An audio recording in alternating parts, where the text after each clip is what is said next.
Unfortunately, when I disconnect and reconnect, I have to go back to OBS and click live, go live on it every time.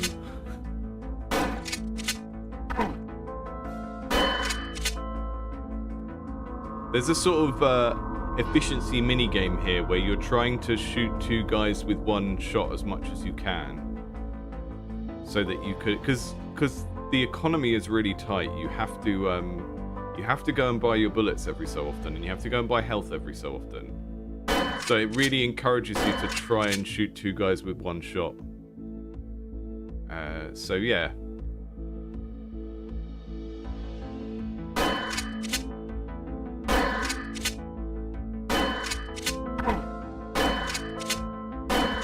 So the economy of this game is really interesting, because it's like, to advance and to open more space, you are paying currency that you're earning from killing stuff. And you're sort of encouraged to try and kill multiple with 1 shot, even though that's really difficult. I think these increase with cost every time you buy one as well. So this backpack of bullets has gone up to 1500 because I bought it a couple of times.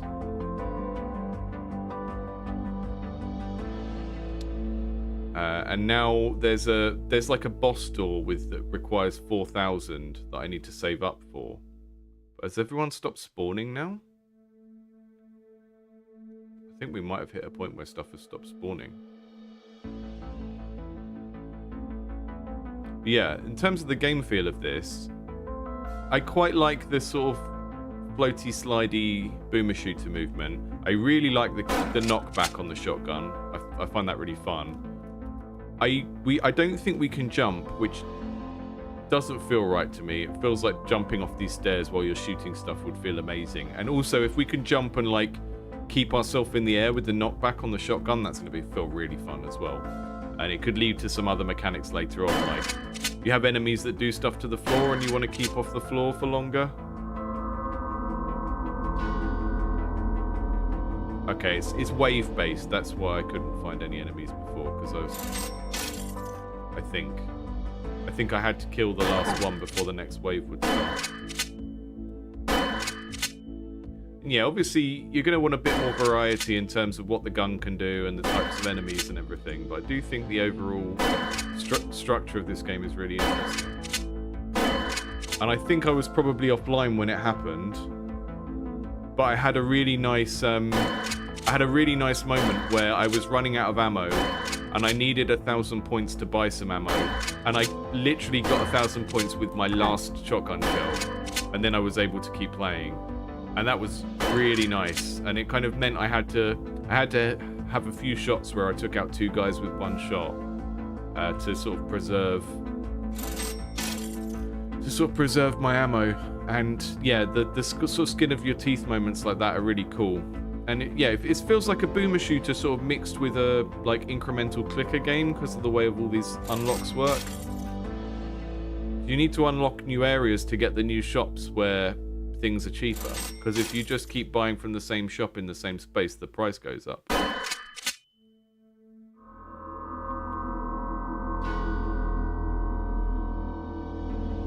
There's loads of little game feel things where you could add improvements here, right? Like, I really think these demons should be going every so often, so you get some directional sound telling you where they are.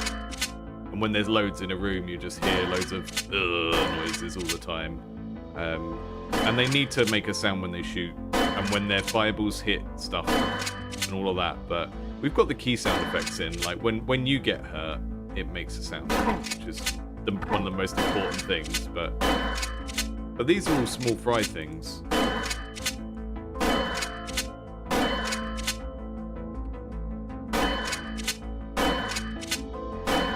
I also think, given the kind of thing it's going for, this sort of Sin City, like, grim pulp thing, having some form of gore, like having them drop decals on the floor when you blow them up, so that you're sort of gradually painting the level, would be good.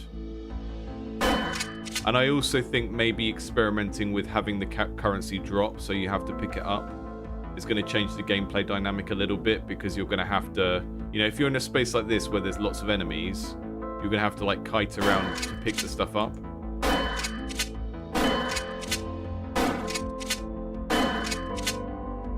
The thing about having enemies drop stuff, if you look at the score is going up by 100 each time, right? That, and what you could do is, if these guys dropped 4 units of 25 currency when you killed them, right? Like they drop currency in little units, it could scatter around a bit, and then you'd have all this nice shiny stuff to pick up and go ding, ding, ding, ding, ding through. And you'd have this sort of moment-to-moment choice of, do I pick it up as I'm fighting, or do I wait until they're all dead and then pick it up all in one go? That kind of thing. Right, we've got our 4,000 now, so we can go through to the big door with the shotguns above it. I don't know if this is going to be some sort of boss. I feel like this is being messaged as like a really important milestone, so there better be something cool and important in here.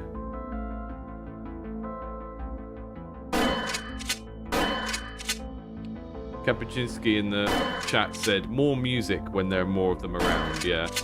You can do like a really... You can do a very cheap version of... what do you call it? You can do a cheap version of reactive music without using Wise or Fmod. By like... basically having the same piece of music twice and having one version that is more intense. And making sure they're the same lengths and they loop together. And then you just play them both. And when your game gets more intense, you turn one down and turn one up. So it's exactly the same as like a DJ moving a slider between the two decks, right? So you'd set up, you basically just need the 2 pieces of music to be timed to play together perfectly, so you can fade between them. And if you can get them the same length and they're looping at the same time, you run them both at the same time, mute the intense one, and then let's say that the player is, you know, within a certain distance of more than 5 enemies or whatever your threat threshold is, then you start to fade the other one in. And then you lower it when, I don't know, when there are no enemies within a certain radius. That's a very cheap way to do reactive music without having to learn how to use middleware like Fmod or Wise or anything like that. And yeah, I think in a game like this it would add quite a bit reasonably cheaply. Ooh.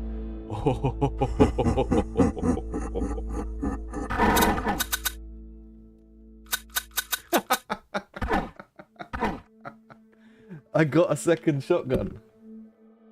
Hey Tommy, I got a second shotgun. That was very satisfying. But I had no ammo left when I went down there, so I really should have been paying attention to what I had in terms of my resources, because I had enough points to go and get another one. So, right, let's see if I can get back to that 4,000 in the next sort of 5 or 10 minutes before we need to move on to the next game.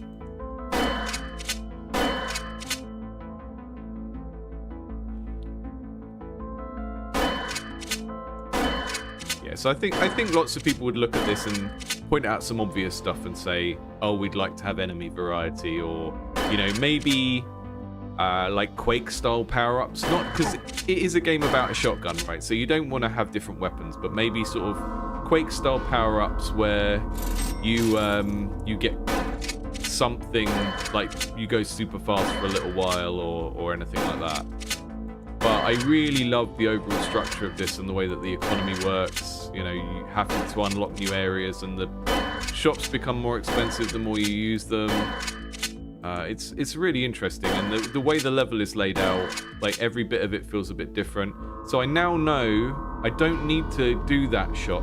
I don't need to do that door, because if I do the other door, I get a shortcut that takes me over it. So there's some interesting like level learning stuff going on here. Right, so I can just go this way, and I don't need to spend 1,000 on that one.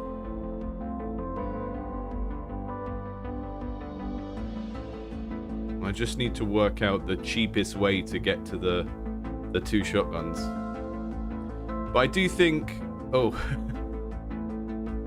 yeah, these guys need sound effects, and I think picking up the currency from the floor after you've killed them would be more satisfying than the current way of doing things.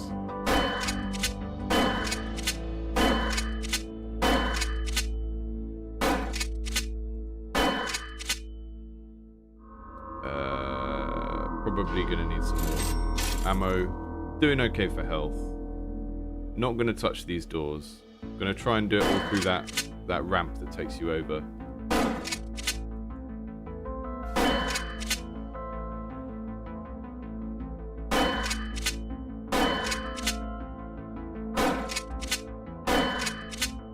Hitting 2 with the same shot is really satisfying, but it's very difficult to pull off.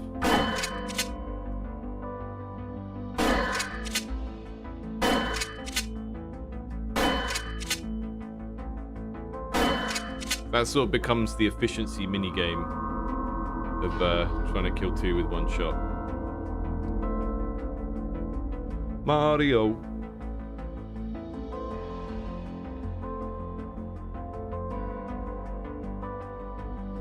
Right, we don't need health just yet.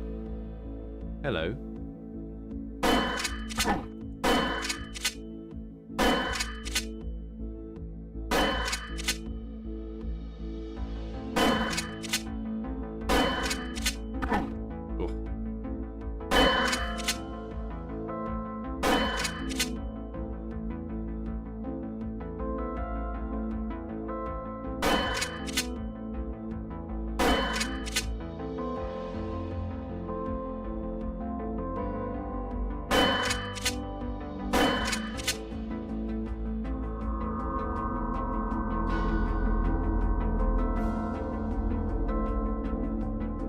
Don't need to open that door.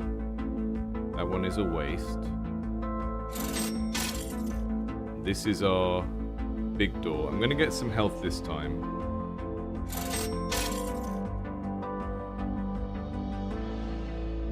The economy of unlocking the doors and stuff is so strange because it's like turning a sort of boomer shooter arena game into a kind of makes it feel like a kind of incremental farming game in some way. I think that's actually quite a good fit.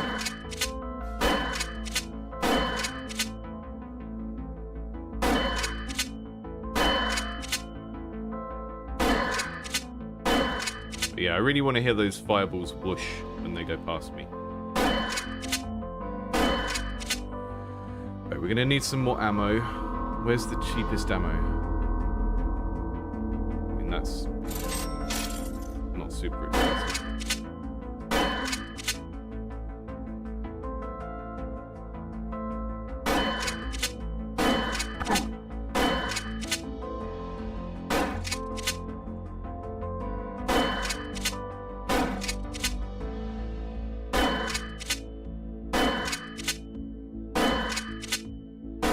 Having the opportunity to occasionally get temporary power-ups. Like you could have one that just doesn't, you know, when you've got it for like 10 seconds, you just don't reduce your ammo.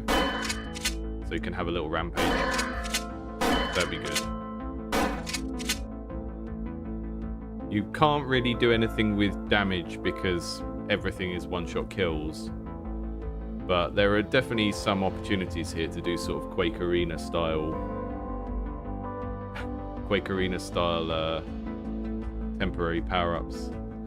Nadir said, it's a clicker game. You click and a monster dies. Yeah, it's a clicker game. Right, I'm going to open this door.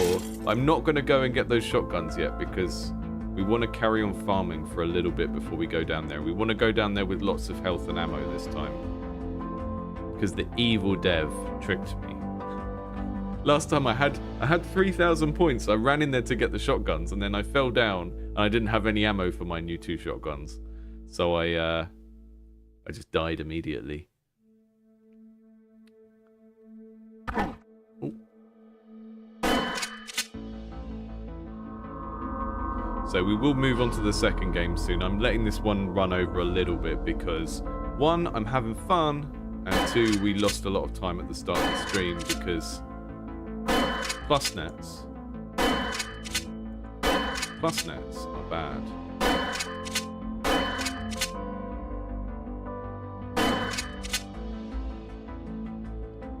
And just to do another little anti-advert for PlusNet, If you're in the UK and you're looking for a reliable internet service provider, then don't go with PlusNet, because the way they actually operate is there's a little cable that carries the internet, and if they've decided it's not your day for internet, then they send a little snail. The snail disconnects the cable, and then if you phone them up and say, hey, my internet's not working, did the cable snail disconnect it? Then they send him again, and he sort of slowly might plug it back in for you if you're lucky, but he's a snail. So it's like got a little engineer's hat on, little snail trundling along, little PlusNet logo on his shell, and he'll sort of pick up the cable and come to plug it back in again and go, okay, you can have some internet. But it just takes like half an hour every time he does it, and you think, well, why don't you just leave it plugged in? That's what I paid for. But that's just not how they do things at PlusNet. So this is my anti-advert for PlusNet. Don't use PlusNet. I'm changing from them in a couple of weeks. Maybe it will be better. Maybe not. Maybe it's just British internet. Anyway, before we finish on Pulp Action Shotgun, which I've just had quite a bit of fun with, let's check out Double Shotgun mode.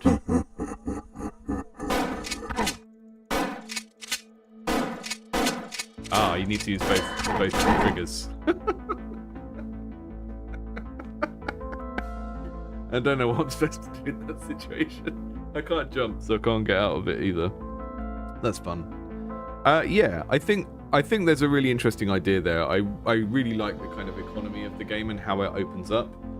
I think you're going to need to do a bit to just sort of vary up the enemies and stuff so that people don't get bored. And I would definitely consider, you know, if every enemy's giving me $100 or whatever the currency is, like, make them drop $25 packets of money, like 4 of them, out of each enemy when they die, so that you end up with this really satisfying situation of running around the room going ding ding ding ding ding ding, picking them up, because as a kind of game feel consideration, that will make it more fun. And also, I just think if we're going for this pulpy demon fighting thing, then having these guys splatter some sort of giblet decal thing on the floor would be really satisfying as well. But there's some really neat ideas there, and I think the kind of the visual style of that and the gameplay go really well together as well. Right, second one we're going to check out. We're going to check out Hyperkid Morph to Mr. Gunny.exe, which is a virus if I ever saw one. Oh, that was a deliberately impossible ending.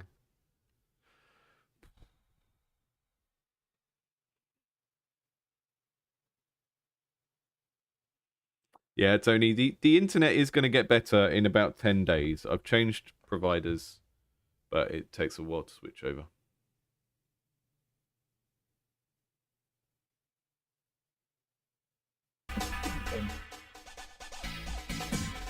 Teacher, you are so fucking dumb. Right click to continue. Let me teach you. Right, bear in mind, this stream is deliberately... I picked out all of the things that had just interesting art styles, but weren't necessarily the same sort of game. So this game says it's a boss rush, and you can look in the description and it will tell you where you can check out these games yourself if the demos are public.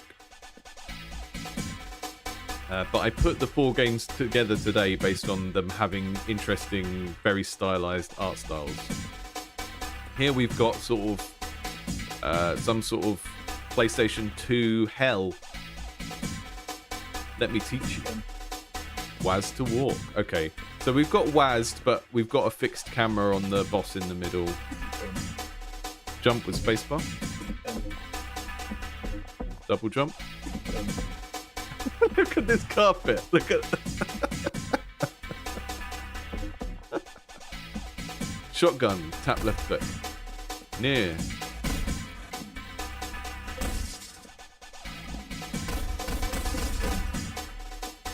Auto gun. Far. Hold left. Lasso. Hold shift to lasso.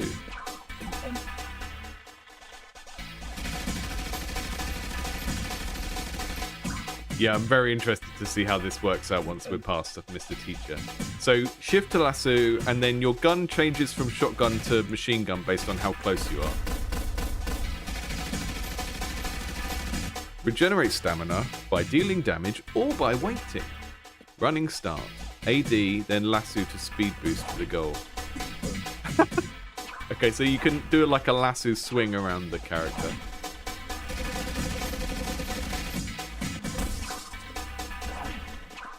So lassoing speeds you up, basically.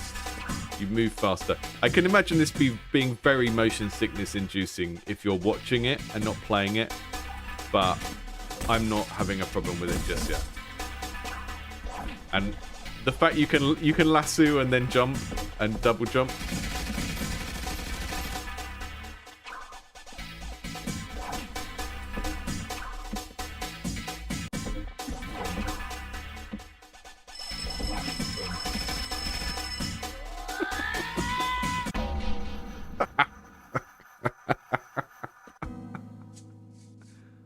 Recess bell time. Wait, is this a Persona game? Is this a Persona? We're in school.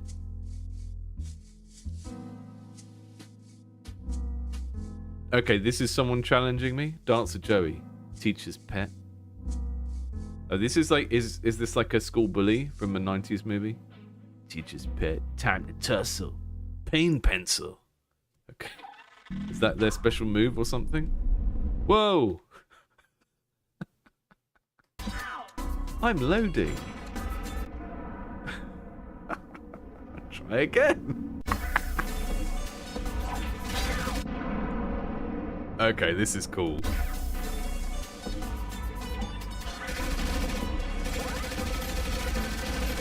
I'll answer your question in a minute, Clueless.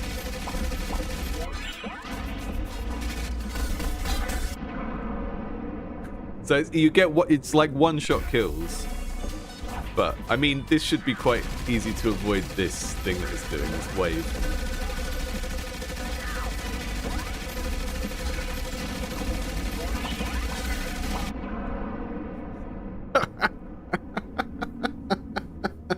It's instant death, yeah.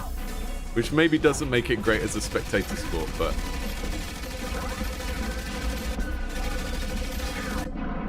Ah. The thing, so you die if you touch them as well, which is a bit of a bummer.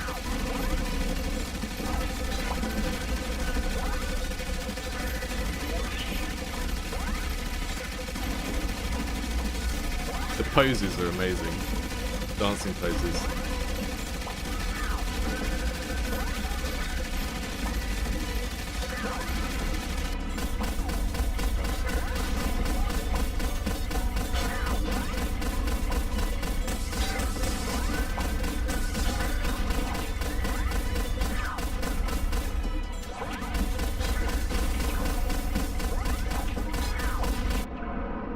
Right, so this game has a really strange set of controls, right? It controls like a normal first-person shooter, but the camera is fixed on the boss. So your sideways movement is like in a circle, and then you can jump, and you can also lasso, which kind of gives you more momentum and sort of spins you faster or makes you jump forward or back faster. And the thing I'm finding surprising is that even though this is quite a weird set of movement mechanics, you learn it really, really quickly. It might not look that way because I'm dying, but I feel like I've picked this up very, very quickly in terms of how strange it is.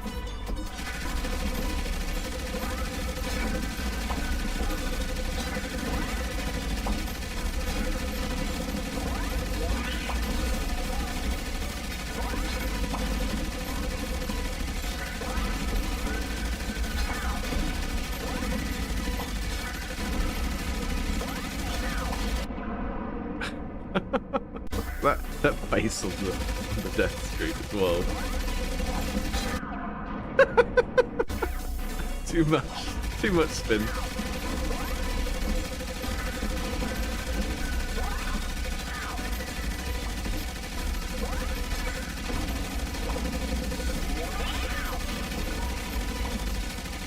And those paintballs that I have to shoot sort of just stop me from training the gun in the middle all the time, I guess.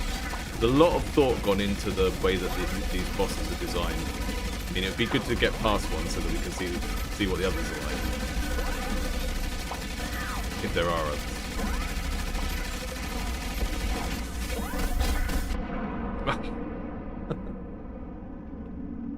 So, I'm getting killed a lot by physically going into the boss.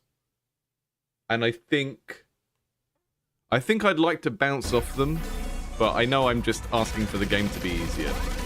But dying by jumping into the boss feels really unsatisfying because it doesn't feel like something the boss has done to me.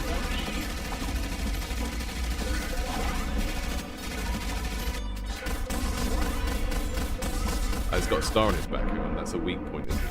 So I need to be trying to get behind him, really, and then shotgunning him at the weak point.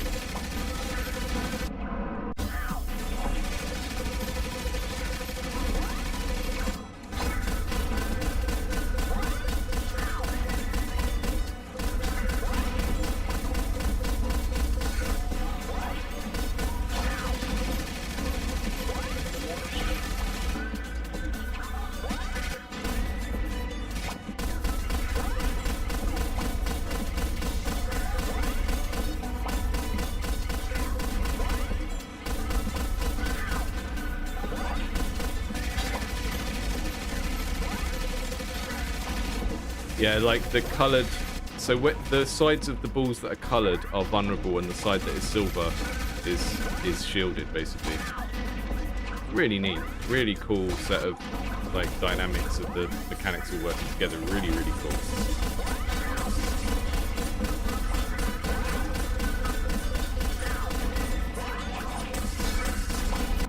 Oh, like I'm no good at this, but there's enough here to kind of get your head around that trying to get good at it feels good.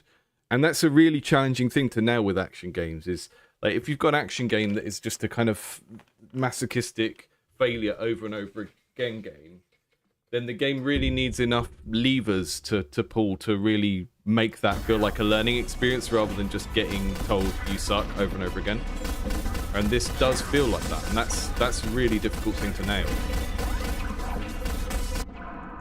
I think if I can use that very fast spin where you jump and go into a spin, then I can get behind the armor a bit more. And it's not about necessarily aiming for that behind, but it's about just moving so fast that you're always bypassing the armor in some way.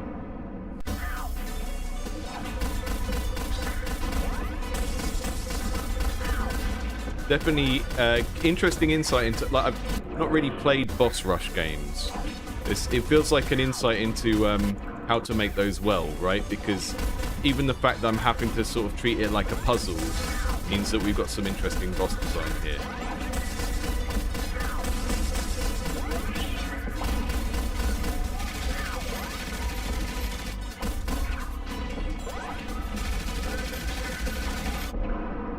And the thing is, when you're further back and you've got the machine gun instead of the shotgun, if you spin fast and get behind the armor, you then have a longer period that you can shoot them for as well. So there's a really cool set of dynamics when you throw this all together.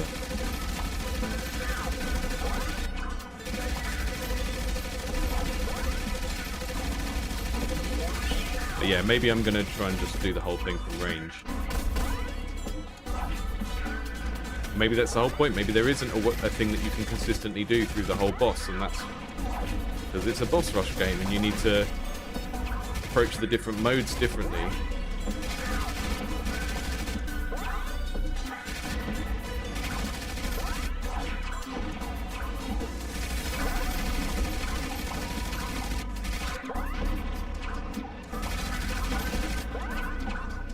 Try and get in close now because the armor is messing me up. Oh.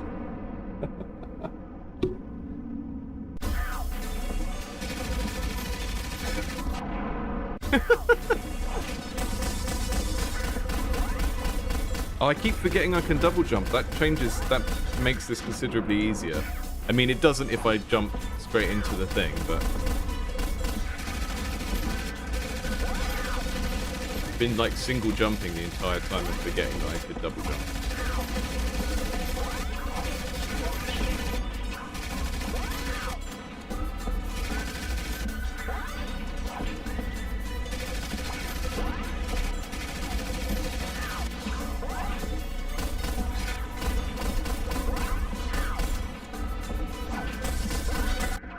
Oh. Yeah, I mean, this character is called Dancer Joey, so he's doing sort of dancer poses. So I feel really like I want to beat this just so we can see other content in the game.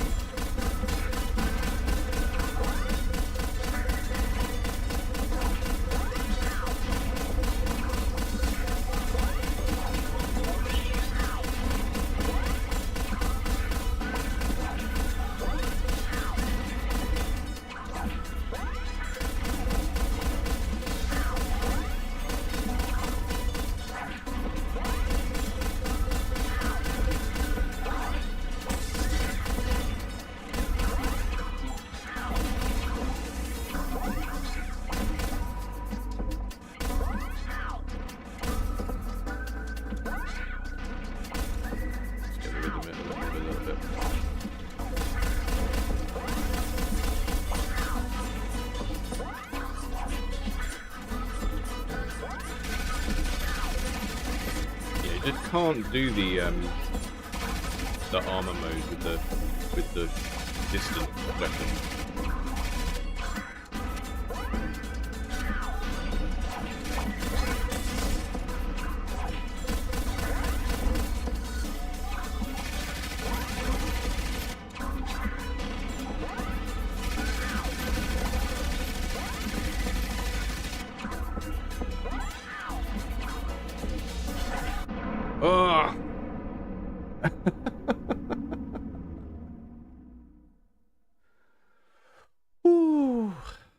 I really hate dying by flying into him. It's the most unsatisfying way to die.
So close. Oh. One thing I've noticed I'm doing is I'm going for the pain bubbles probably earlier than I need to. They've never killed me. Like, the shockwave has killed me. Flying into him has killed me. The pain bubbles have never killed me. So I think there's something about the way that they appear that makes me like immediately refocus on them. And I don't need to do that. I need to move away from them rather than trying to shoot them immediately as soon as they appear.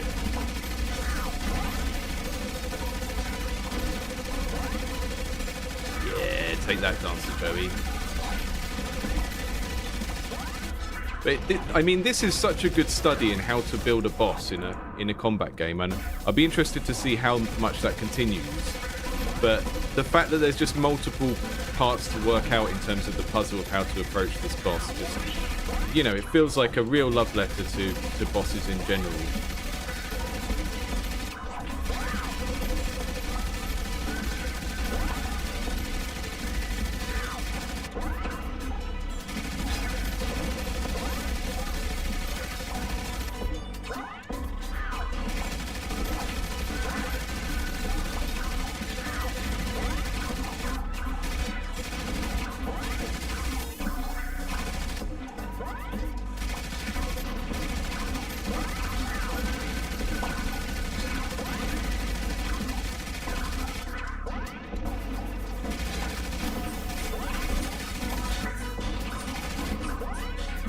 let my stamina go, because I'm not getting anywhere at the moment.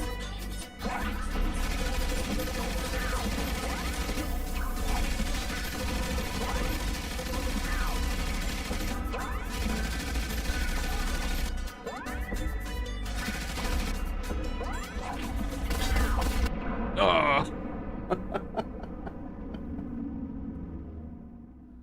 Yeah, lab coat. Lab coat day. I realised I don't wear my lab coat very much for the channel anymore, so I thought on Thursdays when we do Indies Under the Knife at least, I'll remember to wear the lab coat.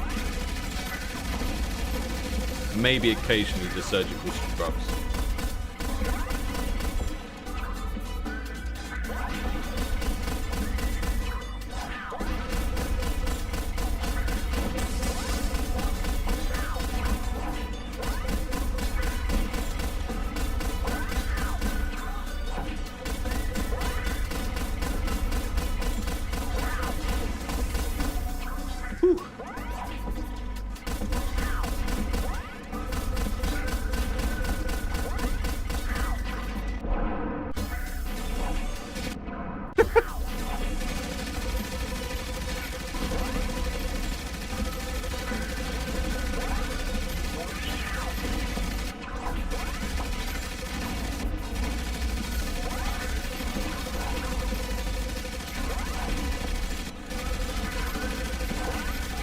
I love that the hitting them regens your stamina, so you can get into a really good flow when you're actually behind hitting the weak point.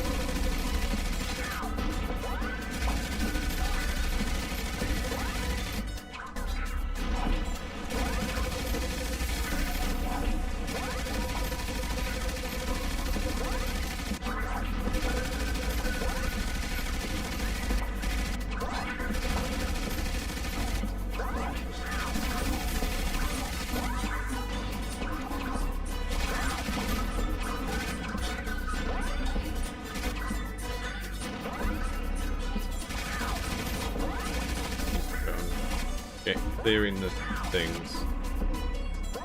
Nearly there.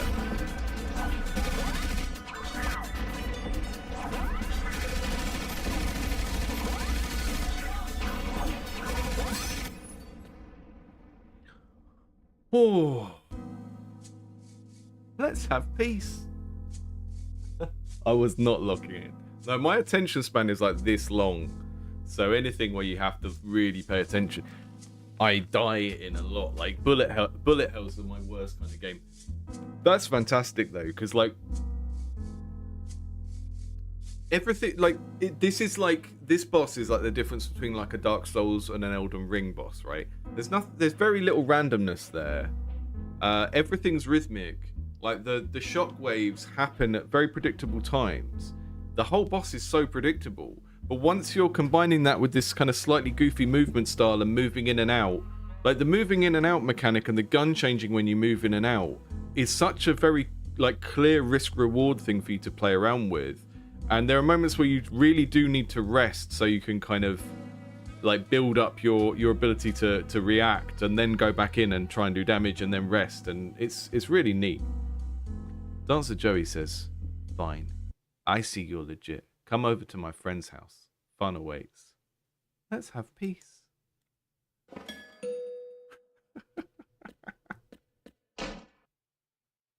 Let's see what the friend's house is like. Oh. Smoking mids in Weed's Pizza Shed. Weed Pizza.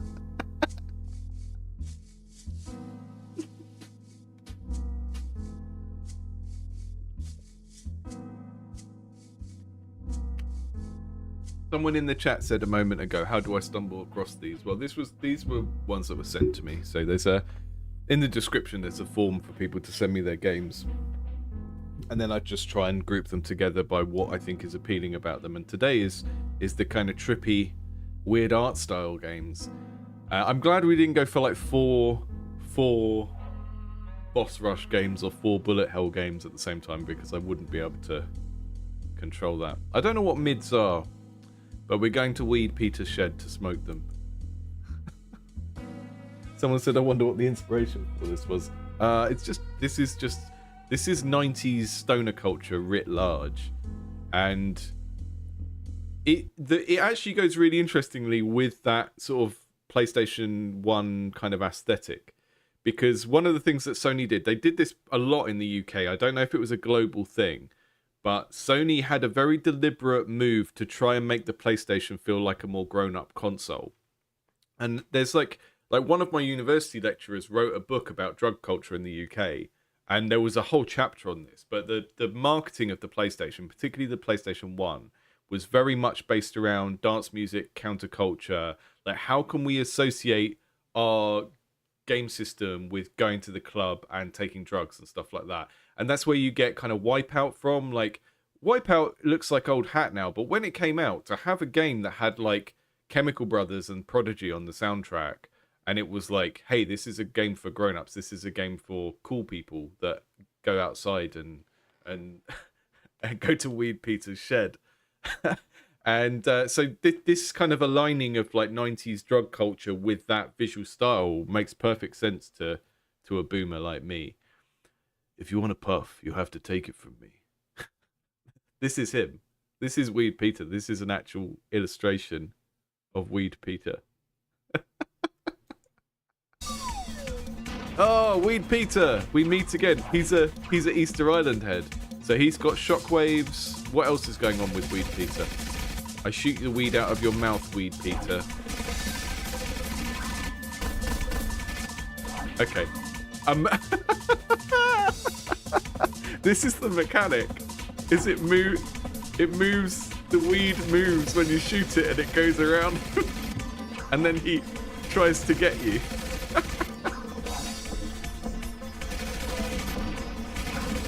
Okay, so we've got the shockwave, but it's implemented a bit differently.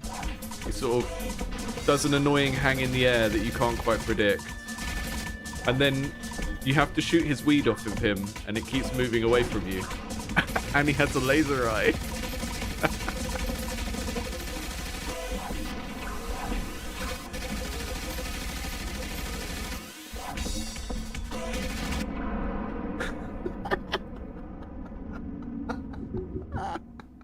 Yeah, a big fan of Weed Peter. One of the things you'll notice is that compared to the last boss, this one really means I have to decide which way to swing, whereas in the last boss I could just keep swinging in the same direction and it didn't matter. But because his blunt is very elusive,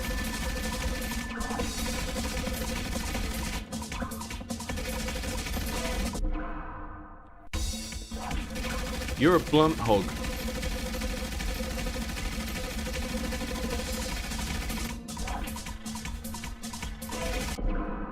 And sometimes he does a ground pound where he is. If he does the laser, then he's coming towards you, and then you have to... I don't know what you... Maybe swinging forward when he comes towards you might be the best.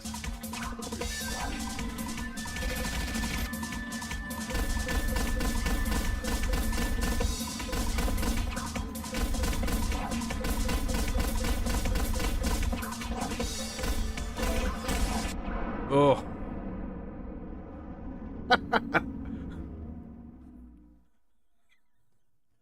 The blunt is elusive.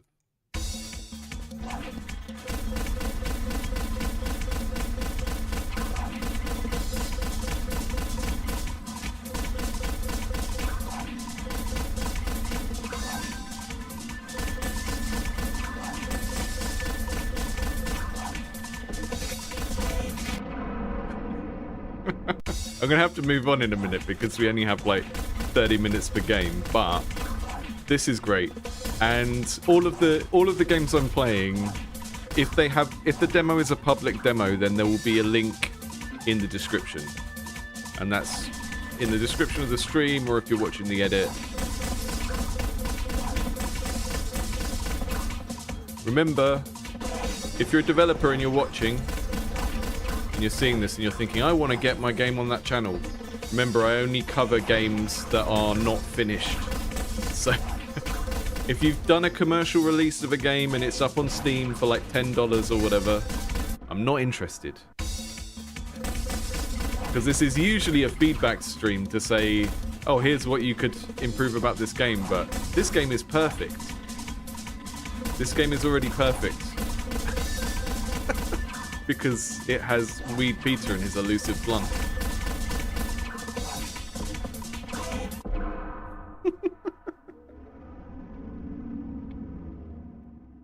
The blunt was too elusive.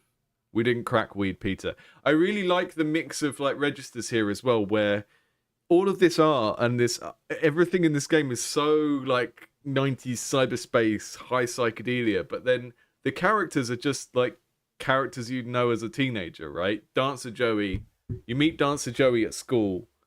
He throws down, you have a battle. Then you go to Weed Peter's shed. And and he's like, hey, you want my weed? Well, my blunt is elusive. So it's a really funny mix of registers between like a visual style and a gameplay that is totally not of this world. You know, it's like Katamari Damacy, Boss Rush, Weedhead nonsense. But all of the way that the characters speak and stuff is like they're just normal people. It's really cool. I like this. Big fan of this.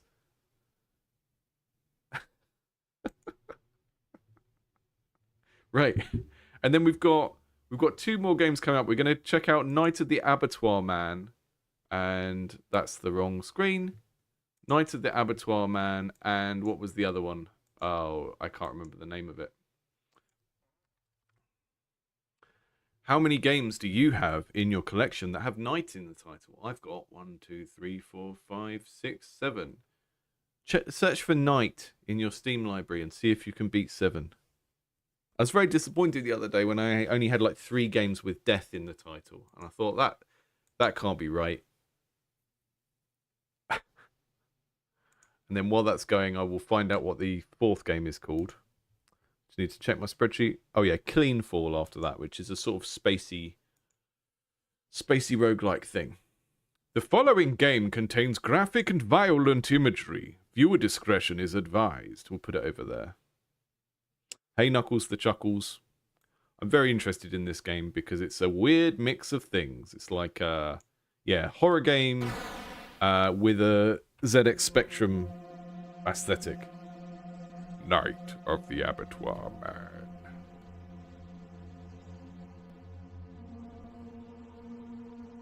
Am I clicking? Am I controller in? I'm controller in. Clueless has got 9. Kapuczynski has 1 night and 2 nights with a K.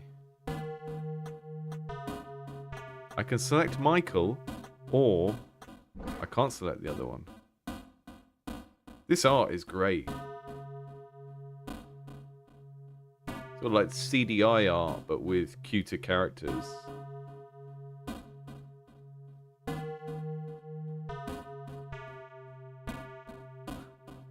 Yeah, one of my go-to dramatic voices is just a Matt Berry impression. Michael D'Amato, age 23, height 5'5", the main character. We stand a short king.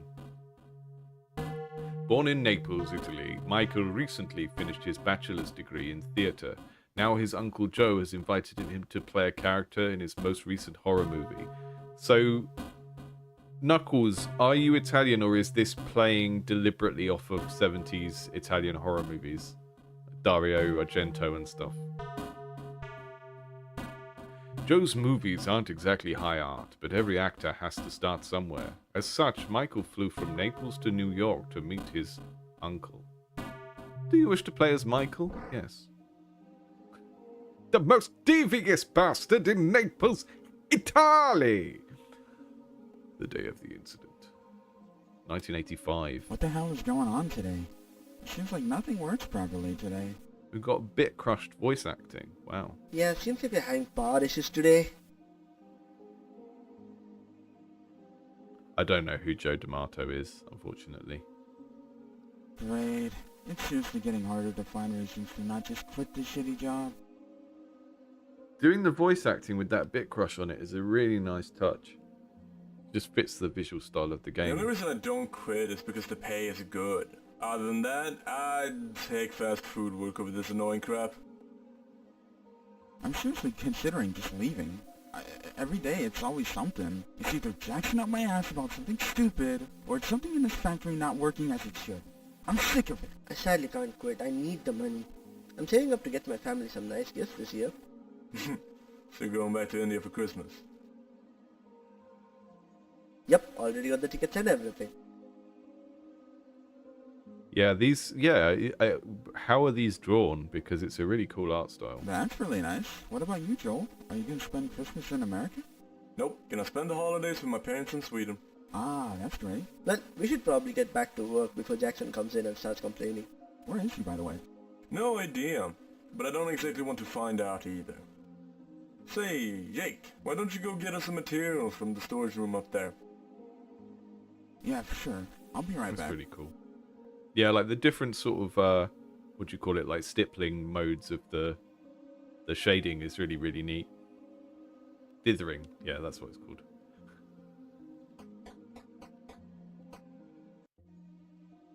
Looks like an old game manual. Move with the arrow keys. Press X or Escape to open the inventory.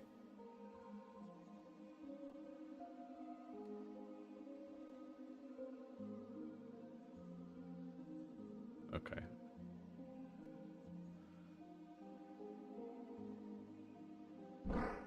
Dark blue objects are containers and hold items within them. Light blue objects are recorders that you can use to save the game. You need a tape in your inventory to be able to use it. I'm always quite interested in these kind of save mechanics, like limited save. I think you can do really interesting stuff, especially with horror when you're going for a lot of tension. Light green objects are notes that you can read. Some hold valuable information needed for progression, while others are merely flavor text. Dark green objects are places where you can hide. Yellow objects are, for the most part, things you can push. Pink objects doesn't tell us anything about pink objects. Grey objects are things on the ground that you can walk over. Red objects are usually tiles and walls that you can't interact with, except in cases where they hide secrets. This game has secret walls and doors that hide secrets and cool stuff, so make sure to pay attention. White objects are usually NPCs or other miscellaneous objects like terminals and locks. Okay. 6 types of doors. Who just leaves these manuals here? So that's my menu button, so I'm just working out what the buttons are on the controller.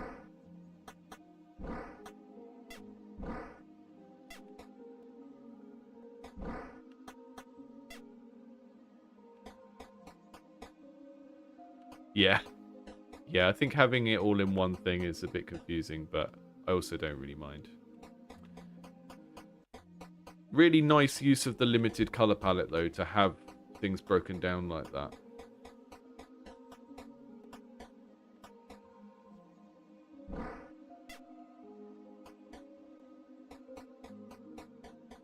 Don't think I can talk to these guys again.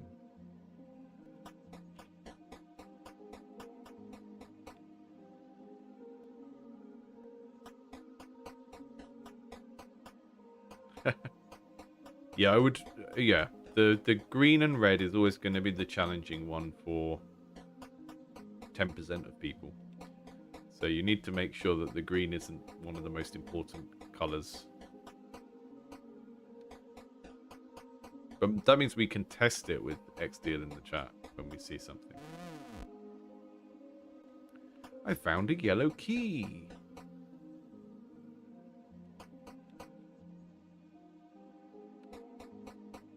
There's a green thing on the other side of that. I don't know if that color looks any different to you in the chat, XDeal.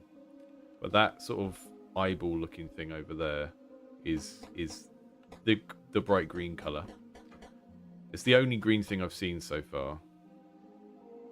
An annoying puzzle to open that door there. Good thing I don't need to go into that room. Okay, so we've got some sort of 4-piece puzzle to open that we don't need to do right now.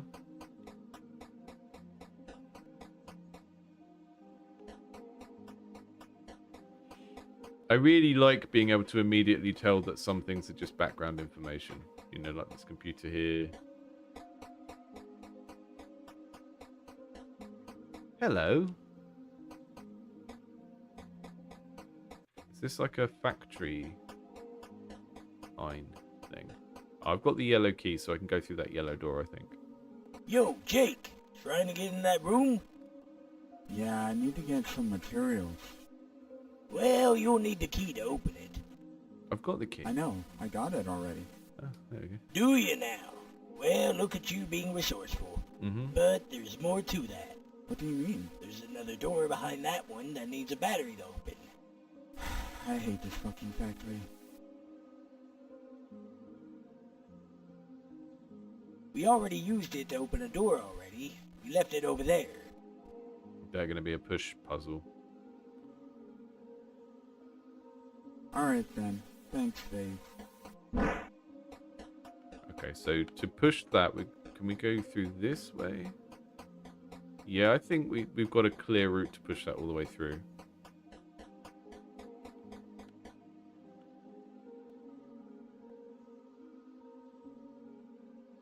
React with that white terminal to reset the battery if you get stuck. Okay.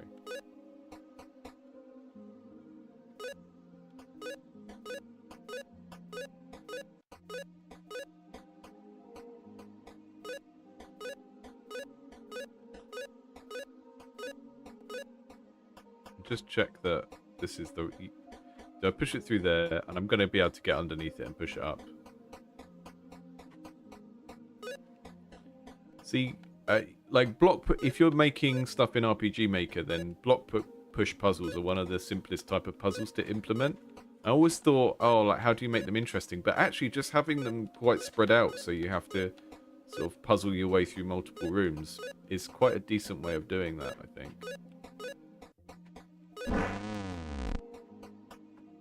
Alright, let's see what we got here. Really nice sound effect approaches as well. What was that?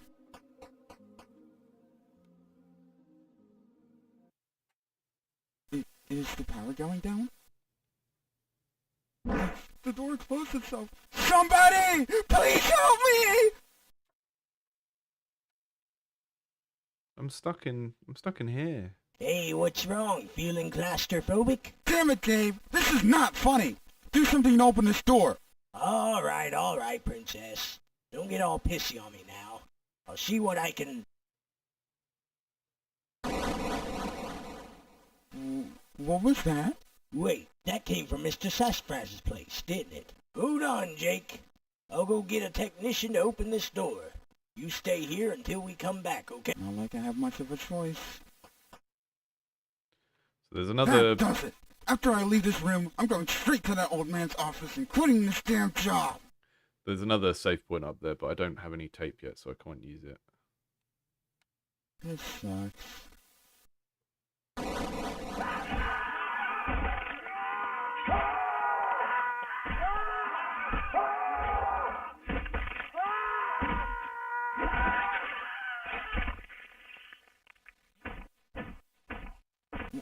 What the fuck was that? I think it was people getting murdered. At least the door's open. Guys?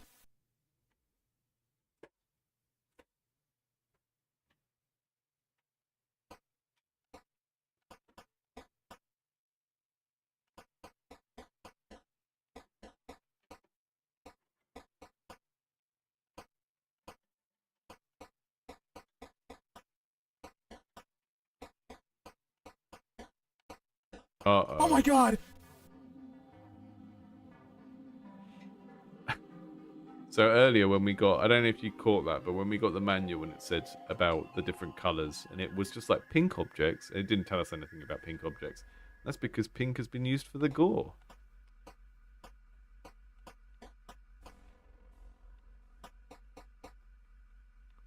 Which you often can't walk through. Everyone's got murdered.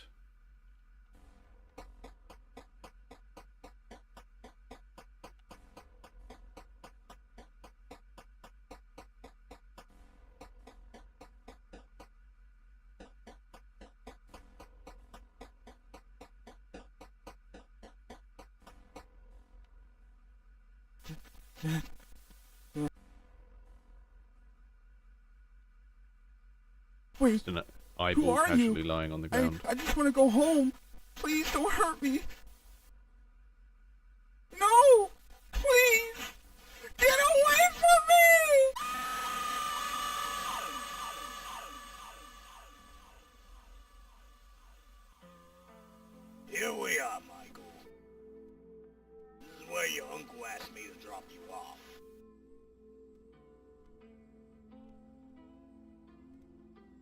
You're not much of a talker, are you? That's fine. I understand. I get it. You're in a new country and you're scared. Don't worry, Michael. Everything's gonna be fine. I've known your Uncle Joe for a few years now. He's a bit of a sleaze, but he's a good man. Even if his movies kinda suck. Good luck with the movie.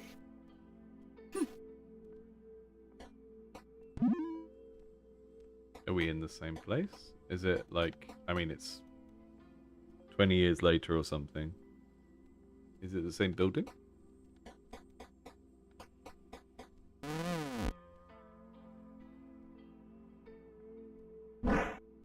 Hello, Bob Fossil. It's a note from Uncle Joe. Michael, you finally arrived. Stupendo. Sorry we aren't here to greet you. You took so long to show up, we went to have a look at the abandoned zone of New York. Just a whole part of New York, mostly abandoned. Can you believe it? Granted, it's a small part of the city, and I think some people still live here actually. But it's mostly deserted. Apparently some murders happened there or something. It's never really been properly documented for some reason. Though I also didn't look too far into it. Regardless of what happened or if it's even true, it's the perfect place to shoot my horror movie. I got some nice ideas, but I'll tell you them in person. You probably don't know where it is. It's northwest from here. Don't worry about getting lost. Most of the roads around here have been blocked off. We made sure to leave the right one clear for you, I think. See you soon, Napoleon.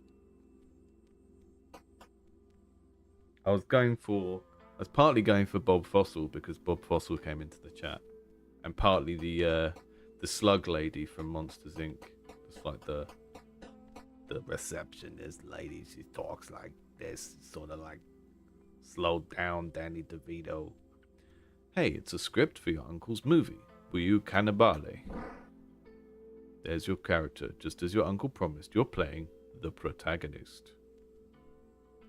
It's Ashley Graham, a 16-year-old girl with some parental issues. Apparently they needed to remind your uncle that you wanted to play a male character, but whatever. You keep reading the script. Oh Jesus. Yeah, this is terrible. Probably your uncle's worst work to date. You swallow your pride and sigh. All actors start somewhere. You think to yourself, in adorably broken English. At least you get to take down the killer at the end, so that's neat.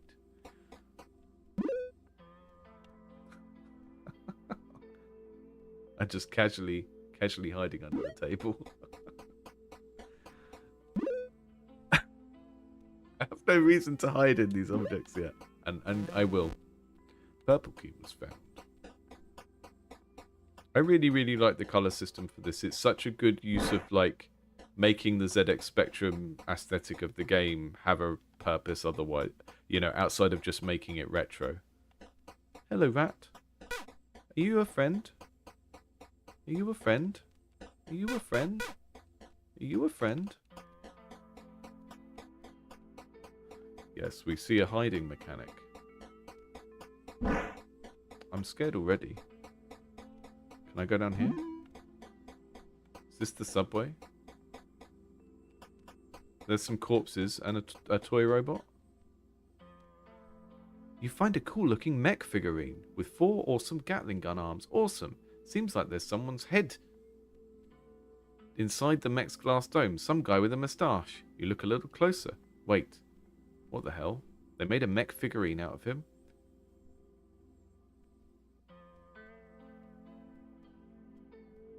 It's got a dictator's head in it. It's like some sort of, I don't know, Saddam Hussein mech or something. Retro with a purpose. Yeah, we like retro with a purpose. So, like, it's so cool to do things with some sort of, like, nostalgic retro vibe, but you sort of have to think about why you're doing it as well. There's a perfectly good tape in this bin. Oh, I guess I should save. Look at that little stamina bar. Hey. great.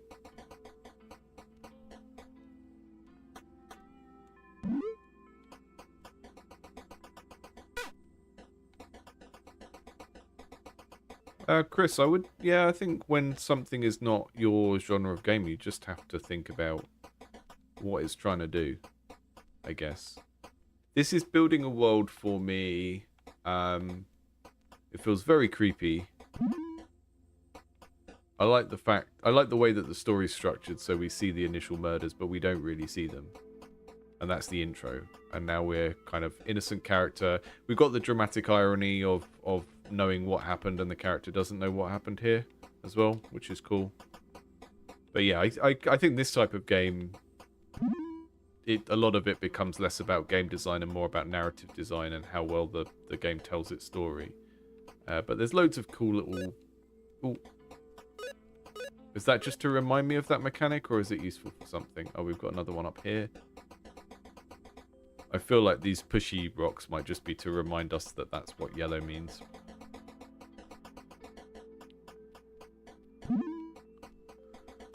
But even when you have a game that's very focused on sort of telling a story, sort of having some little systems in place, like the way the puzzles and stuff in this game work, just means that you've got like a little library of ideas to draw from over and over again. Gotta make sure the house is spotless. Just how I like it. Oh, hello. Please don't mind the mess. I'm cleaning. I hope my mess outside wasn't too much of a bother. You can go through my house. It's no problem at all. Just don't make a mess of things, alright? Say, you're not from around here, are you? What brings you to New York City? A movie, you say? Oh, how exciting. Yes, I did see your uncle's crew passing by a few minutes ago. What's this? Oh, that's just an empty can of powdered milk. Honestly, if you want to keep it, be my guest. Amazing. It's all I've ever wanted. It's a book on biblical creatures. There's a mark on the page for Nephilims. Nephilims, meaning giants in Hebrew, are incredibly large and strong beings, believed to be born from the union of an angel and a human woman. Naughty, naughty angel. The Nephilim are normally portrayed as tall, muscular demigods capable of incredible power. Many works also describe the Nephilim as evil giants. The Book of Jubilees states that God flooded the earth to rid the world of the Nephilim. He seems unresponsive.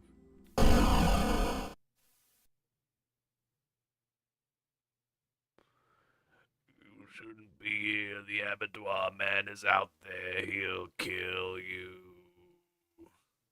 Dad, stop scaring him with those stories. I'm really sorry. My father has these episodes sometimes where he grabs people and turns into Tom Waits. I've seen him with my own eyes. He's out there. Leave this place. Don't listen to him. My father doesn't know what he's saying sometimes. A few years ago, this legend about the Abattoir Man started spreading. I think it started back in the 80s. People claimed to see a giant cleaver wielding shadow. I guess it had something to do with all the murders that had been going on around that time. It was just a legend. But then, after the incident of the nearby factory, more people started believing it. I'm sorry, you probably have no idea what I'm talking about. There used to be this big factory nearby. It was called Sassafras Mechanics. Dad used to work there. Good name. One day there was some sort of accident within the building. People heard an explosion and, well, no one knows actually. There was a police investigation, yada yada yada. I'm not going to read every line because I want to see a bit more of the game before we have to move on. So I think this writing is pretty decent across the board though. And I do like the juggling of the, what we've seen as a player versus what the player character knows. But that also means that we maybe don't need such a long explanation of what happened because we've already played it. Say, the female voice you're doing reminds me of some character, but I can't figure out who. I don't know. I don't know who that voice is. It's just my voice that I do.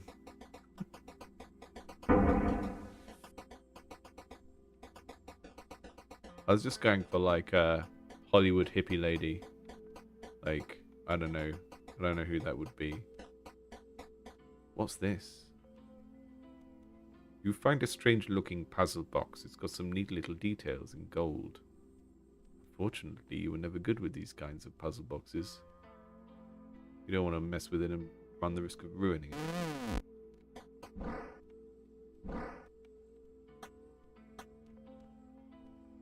Random trinkets and knickknacks. I've got a strange puzzle box, a powdered milk can, a blue mech.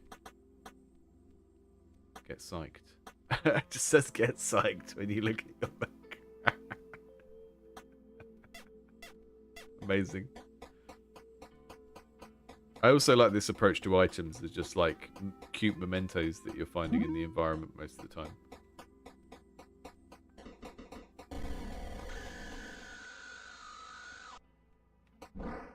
Just someone shooting.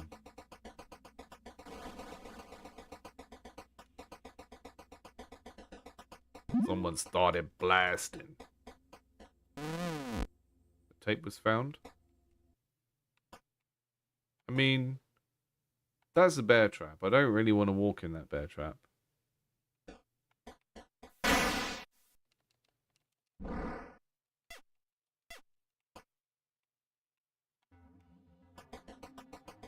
Uh-oh. It's Uncle Joe's film crew. They're all dead. Butchered and torn apart. Uncle Joe isn't here, though, or maybe the remains aren't recognizable.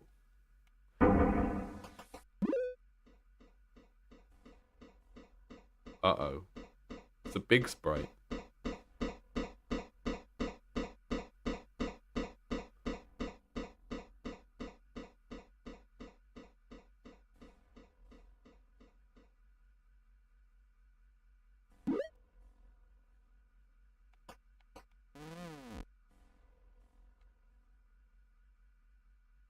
Okay, so I've got a hammer. That means that when I go over a trap, it will just destroy the hammer and I won't have to do the mini game.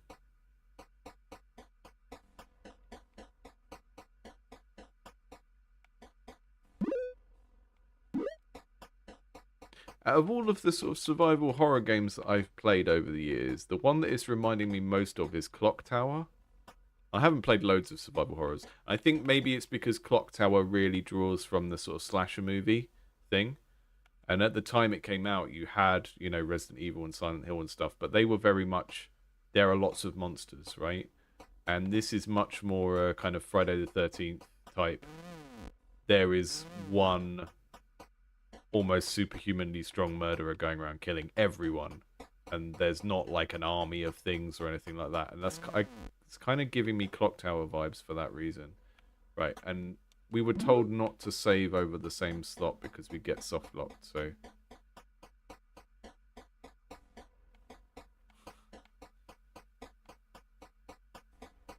So many traps. Did the murderer leave these traps? Or are they just... They're just something that the local government put down? When is this, 2002? Is that still Giuliani in New York?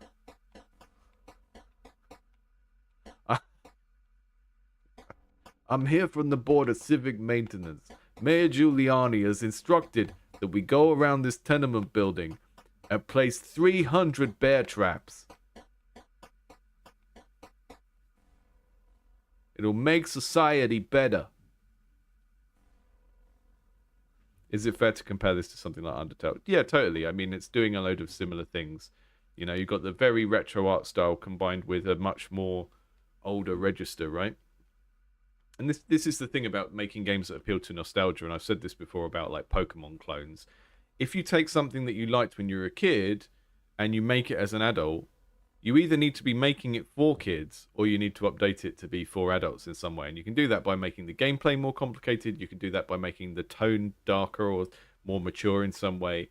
But you can't just make a clone of something that you were into when you were 8 or 10 because it just won't satisfy most adult gamers, right? And the Undertale approach is one way of doing that. You make a kind of retro, nostalgic game, but then the way the characters speak, the kind of topics of conversation are more mature. Or you can make something that is still cute and soft and everything, but it just has a bit more bite to it in terms of the gameplay and the game design. And this is kind of, yeah, I think Undertale is a perfect comparison for this. And it's not just that it looks like that, but it's also that mix of a cute art style that is non-threatening mixed with dark subject matter. And like even the gore here, like I don't have any qualms about showing this on a stream because that gore is on a tiny little sprite. And you know, if you see that gore and think, oh, that's revolting, it's because your imagination is doing a good job. Paula said, is that why all fans of Pokemon kept moaning about the games getting worse, where in actual fact they were getting older? Yeah, I think there's an element of that.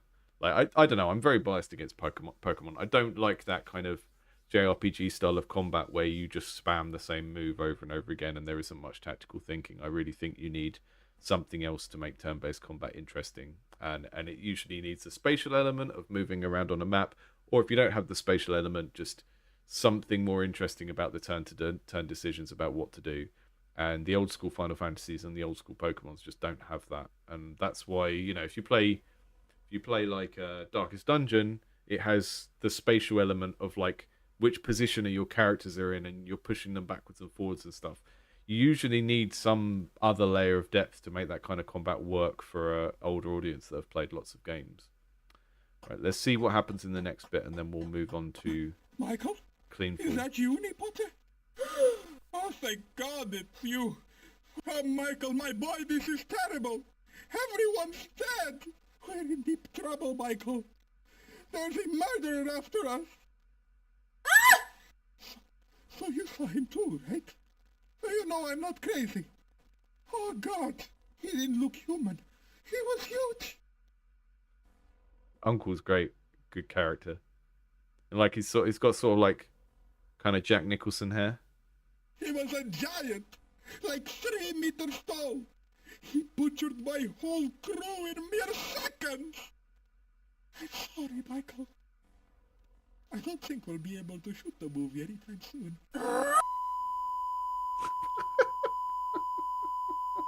That's all! Yes, you're right, Michael. Forget the movie. I guess there are more important things to worry about right now. Anyways, I managed to sneak out while my crew was getting murdered. What? What was I supposed to do? Die in solidarity? He was twice my height and incredibly muscular. I couldn't fight him even if I wanted to. Yeah, the voice acting is fantastic, and the choice to put that bit crush on it is really good because this style of pixel art doesn't really go with voiceovers in general. I don't think you need like the resolution of the audio to fit the resolution of the video, and it's a really good approach. I think if you want to have voiceover in a game like this, you need to think of like, you know, well, they didn't, right, in that time period, so making it sound like something that could come from that time period is great. This is a great character as well. Well, I managed to make my way here, but I think there was some sort of cave-in, and now I'm stuck. Yeah, like, as with all of these, if this appeals to you, take a look at the links in the description, because some of these have public demos. You can check them out yourself. I would love to play more of this, but unfortunately, the amount of dialogue makes it very slow for a half-hour glimpse. But I think there's a lot of interesting things going on there. Really, really good storytelling. Interesting set of mechanics to make it feel like your interaction with the environment is kind of easy to understand. I quite like that color coding of objects. The last time I worked on an RPG Maker project, we had an issue where we didn't have many interactive objects in the environment, and it meant that the few instances where you did need to go up and pick up a book off a table or something, it just wasn't clear because we hadn't taught the player that that's what you needed to do all the time. So having that kind of color-based system, it feels a bit hand-holdy, but it's just such a good use of that color palette, that limited, how was it 16 colors on the ZX Spectrum?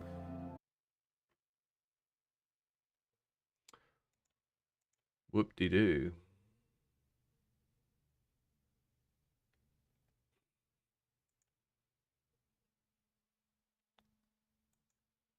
So we're gonna have a. I think we're gonna have a Wi-Fi dip for a little bit.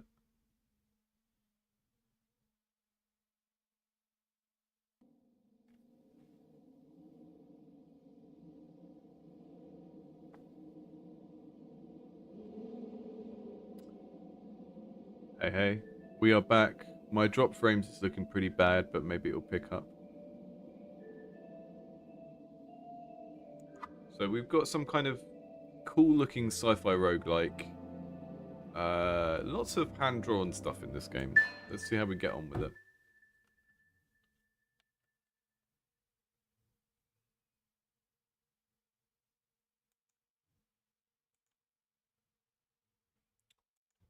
It's crashing.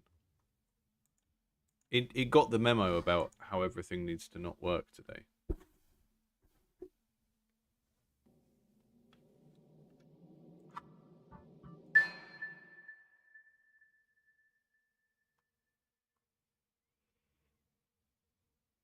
If this doesn't work, I'll quickly pick something else off the list.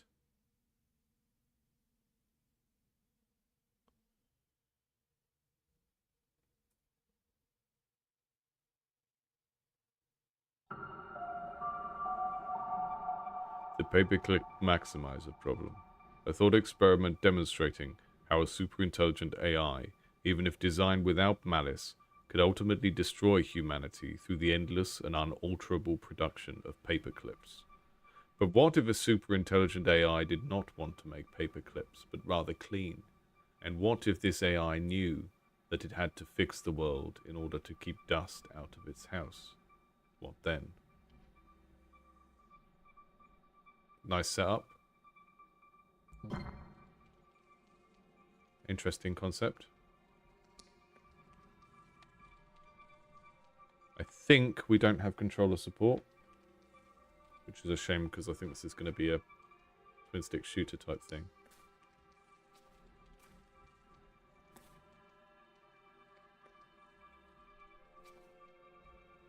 E to use things. Ooh.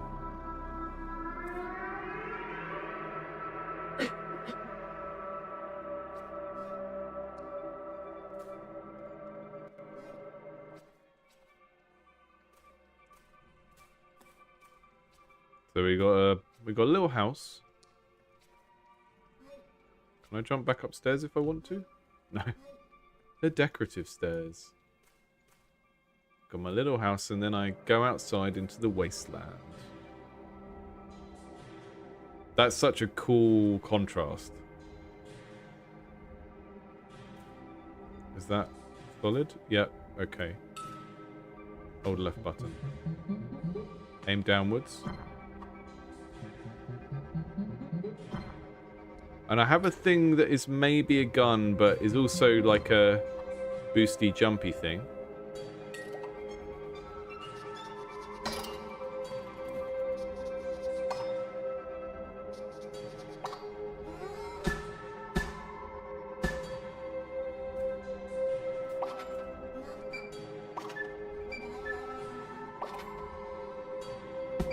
Okay, so when I press R, I'm shooting these rocks from my inventory.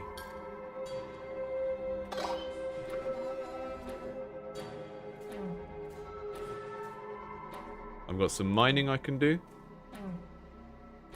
This is really nice. Press F to use Pathfinder.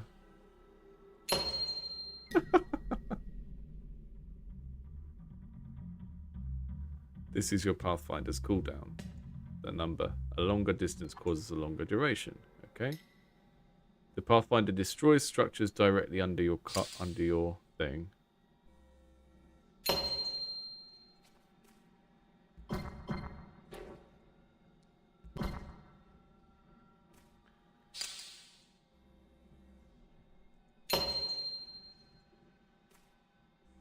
Does it now?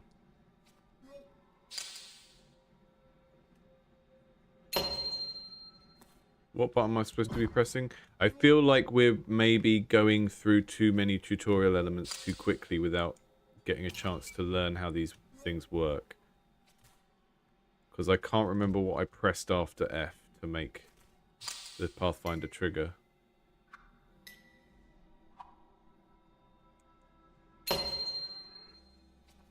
Or is it just broken and it's not working?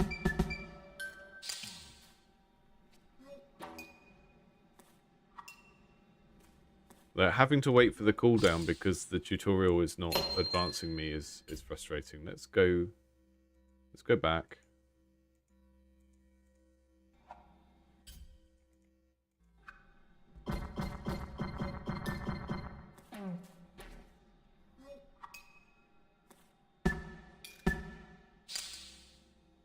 Do I need to go down to a particular point? Yeah, it's highlighting what it should go through though. Pathfinder destroys structures directly under. Ah, I see. Okay, right. I have to Pathfinder directly onto it like that. Got it. Some items require energy to be used. Energy replenishes over time. These are your lives. Don't run out. This is your depth meter. There are several ways to select items. Click on an item's icon. Scroll the mouse wheel. Weapon wheel on tab. It's kind of giving sort of like SteamWorld dig kind of vibes. Select a pop rock. Throw it. Is that a pop? That's a monster fiber. I mean, it says bullet rock. Bullet rock rather than...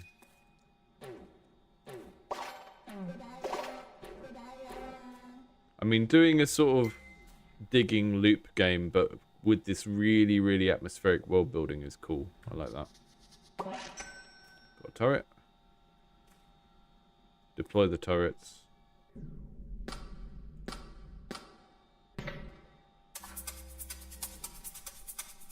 Okay. They go onto that frame, I guess.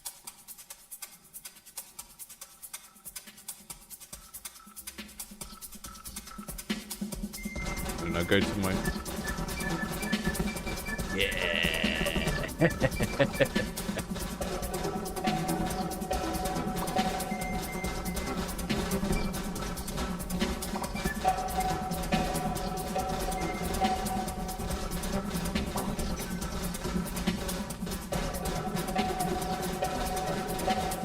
I love this sort of world of goo physics stuff that's happening when you place the towers on the thing. But my frame has fallen down with me, my little defense frame.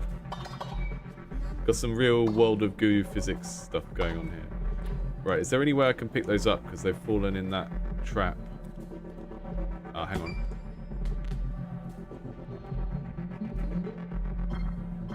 Yeah.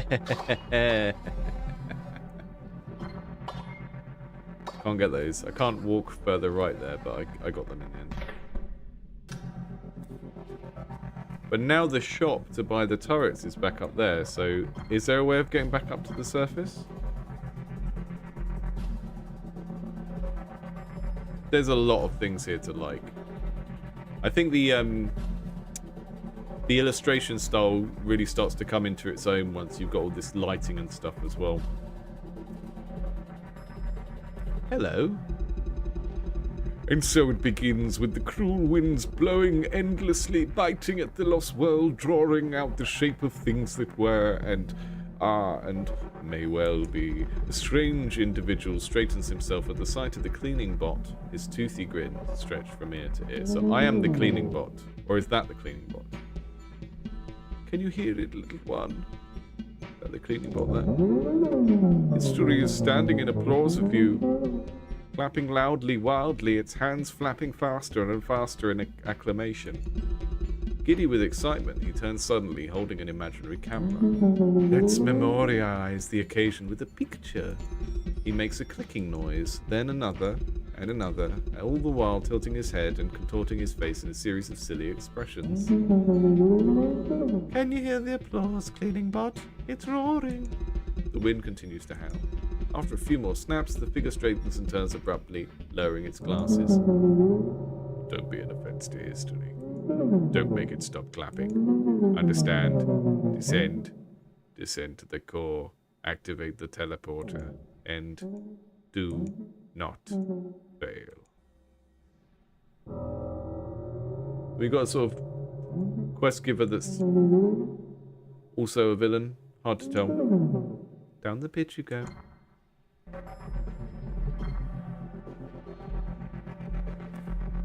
So it's not immediately obvious that my character is a robot. And I think talking to me as a bot when there's this thing here is a little bit confusing, because I kind of was trying to work out if he's talking about me or talking about this thing. Pretty sure he's talking about me.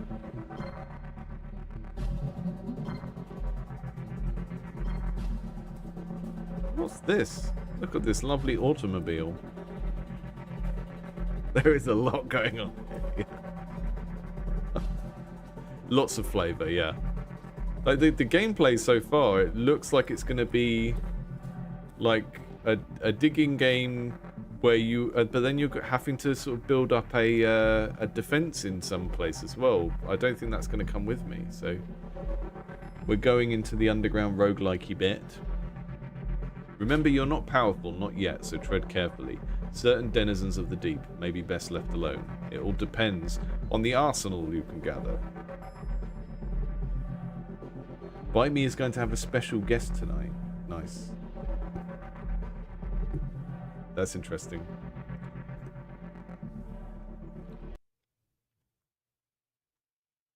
The sound stopped. Please don't crash. I don't want to have to do that tutorial again. This sort of like digitally hand-drawn art style is interesting. I mean, it works. It's kind of consistent with itself, I think. It does remind me a little bit of something like Don't Starve. I do think maybe the text style doesn't quite match up with it. I think maybe you need a slightly wonkier font so that all of the text, all of the style of the rest of the graphics makes a bit more sense. So we're going to descend into the pit.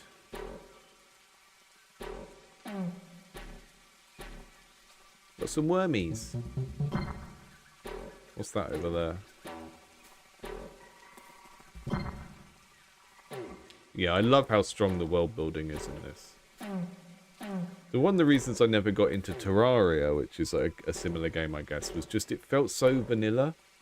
Like Starbound to me was a much more interesting game than Terraria, just at an appeal level, because they're just generic, like, oh, and I get it, if you're making a game where people are supposed to survive and build, you maybe want it to feel a bit generic so people can kind of roleplay the world the way they want to in it, but this has such a strong sense of the kind of world it's trying to create.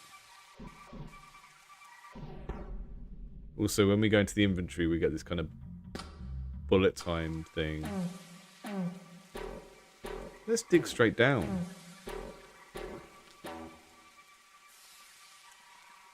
Nothing wrong with digging straight down.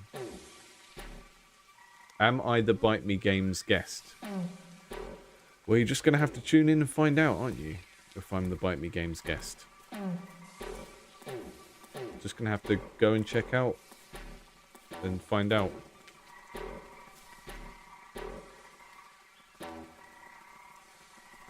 I did do a cameo recently, yeah. Also, if I was, it would have to be pre-recorded because I've actually got to go and run a gig tonight. Like a music thing, so... Unless I'm doing those things at the same time, because I've double booked myself. And it would be very unrelated to game dev then.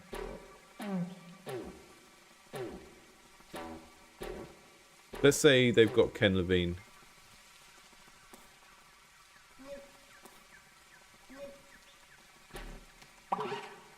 A bulb turret. Ooh!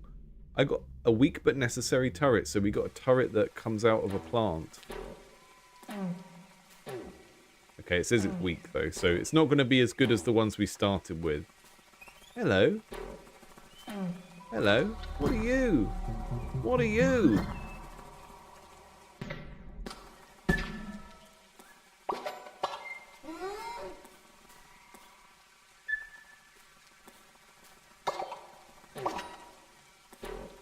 I said E to use and I just zapped it instead. Yeah, it's procedurally generated. We got a generating message. What's What's the pathfinding again? That's a great mechanic. That's really satisfying.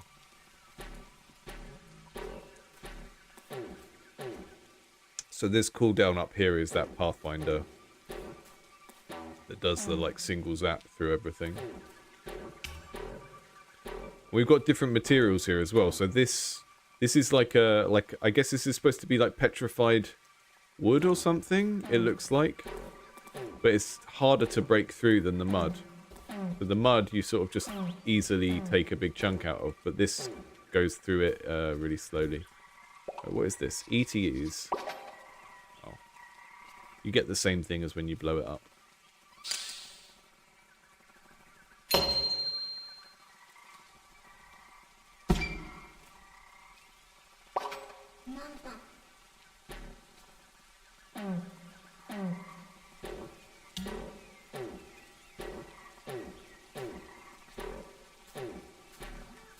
I think we should just start a rumour that Bite Me Games has got Ken Levine.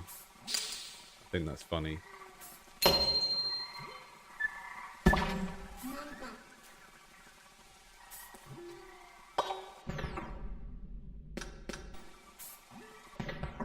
Why does that... when I pick that item... Oh, the monster fibre is this thing that looks like a sort of bone.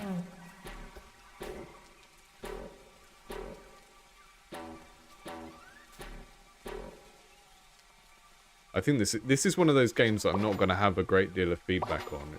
It's pretty good already.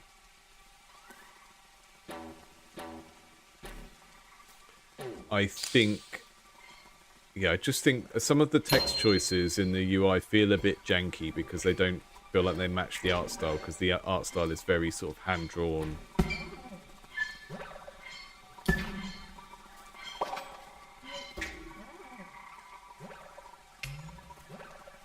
What's that? Is that a thing I can activate? What's this over here?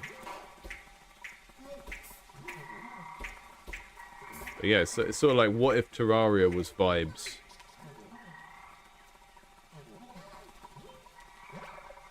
It's going to be very easy to get lost, but these digging games always are. Like, can I put... There's my little bulb turret. It's going to help me clear the area. Got some monster froggies down here.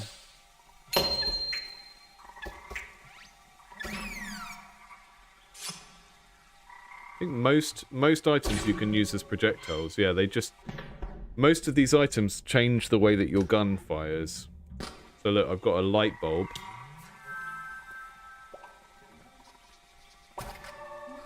It's like treating all of the items in your inventory as like one-shot spells, like you'd get in a fantasy game, like when you get thingy, like scrolls. It's the same sort of idea. Really nice.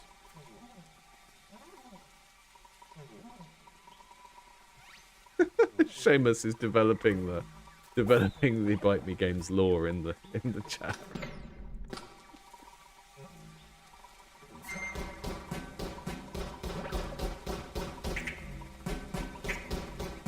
Ah, so those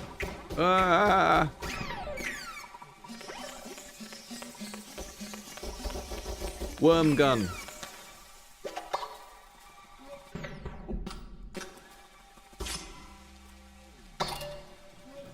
So those bits around the turret actually come out of the turret when it shoots. This is some sort of nest. It's got its own wall around it. Yeah, the sounds are nice. Everything is really responsive in terms of sounds, but none of the sounds are like really intrusive either.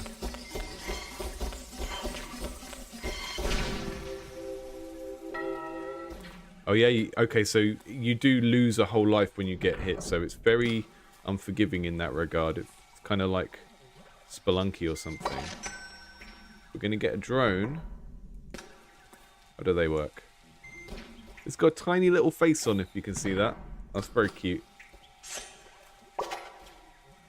Yeah, the mix of things being a bit creepy and a bit cute and all of these things together is really nice.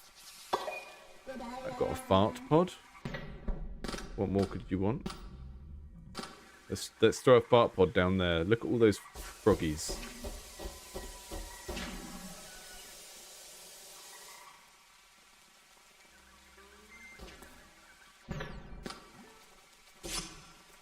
The quill gives you a sort of railgun effect.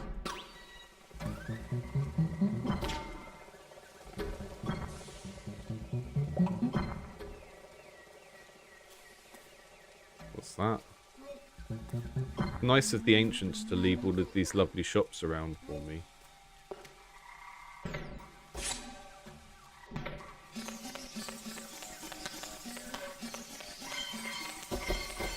Homing worms. Oh. So what happens when you get hurt? You sort of turn into a little ghost and then reposition yourself and respawn. That's cool. Increased difficulty. Cost 3 of these.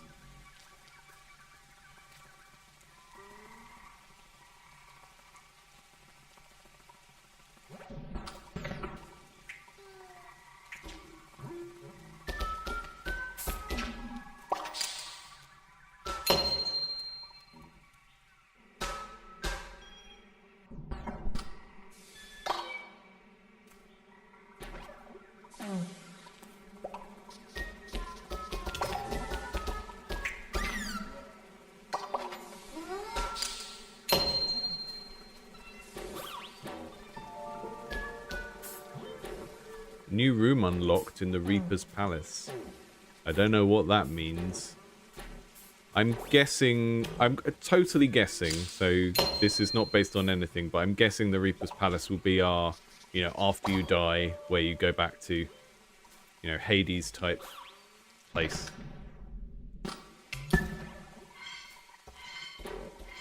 What are these? What's that? This is a game about looking at things and going, what's that? Everything is so alien and strange. And it's nighttime now, we can't see anything.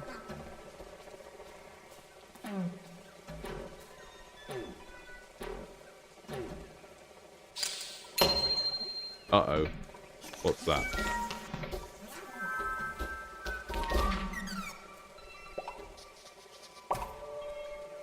Really, really cool setting, yeah. Yeah, I love these kind of like deep time sci-fi settings where something is maybe on Earth, but it's so far in the future that everything is so evolved and mutated that it's like unrecognizable.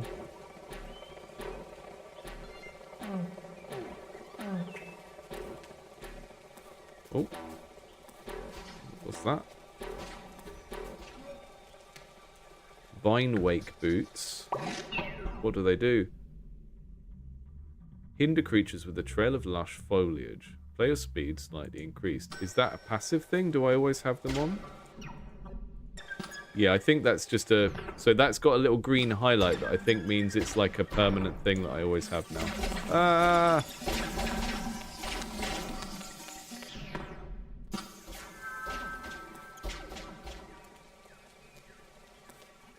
I've been able to get quite far just by fooling around, which isn't necessarily a bad thing in a game like this. Maybe I just lucked out.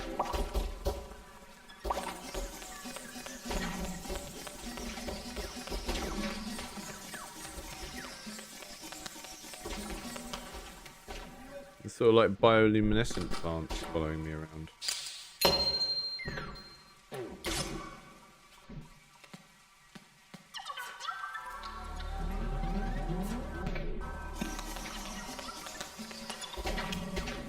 I think my worm gun has got...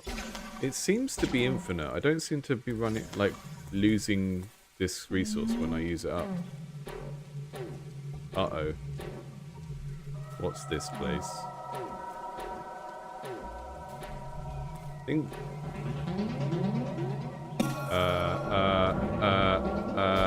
What is...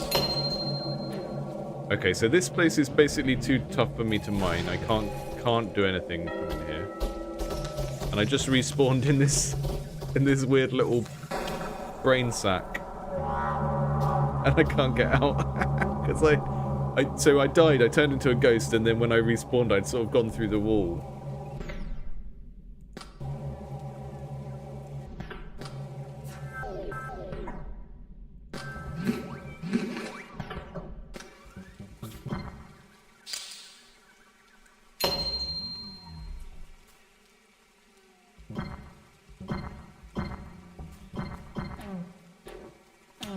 I quite like the tunneling sounds, sort of weird little bass sounds. Yeah, I think I might need to self-destruct here. I'm gonna give that one more run. I'm glad that I left this one till the end of the stream, because it is the sort of thing that you kind of want to give a bit longer to see how it works. Like, what's the roguelite element? Is there a thing that we carry across?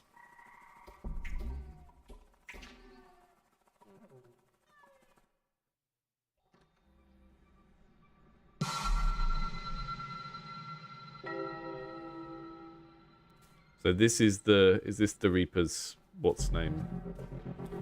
Hello, I'm going to tell you how the metagame works. Behold the man, his eyes lift upwards, fixing on the daft rafters. The power to bring you back, not just from the deep, but from the grave.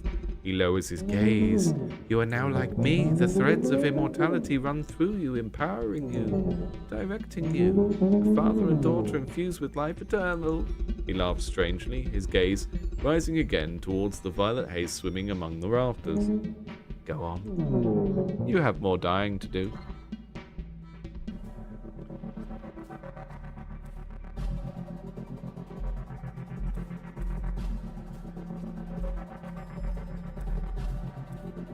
I really like her little skip that she does. Okay, so there are things here that you can unlock by getting really deep into the main game. The car is great. Yeah, very good. I think the only comment I really have about this art style is sometimes we have these very thick black lines on things that maybe don't need it. Like, and I would maybe try and differentiate interactive stuff from decorative stuff a little bit more. And when something's like a background texture like this, I think maybe just having sort of dark brown or grey line work so that it's just a lot clearer when something is a I don't know. Like, I saw it underground. There are loads of plants and stuff, and a lot of them you could just walk straight through. And I think the way that you approach your line work and what colours you use in your line can really help to differentiate between objects that are passable and not. Like these trees, right? This tree is not a solid object. So I look at that, visually my brain processes it as a solid object and says you can't walk through that. If I go here, it gets out of the way, right?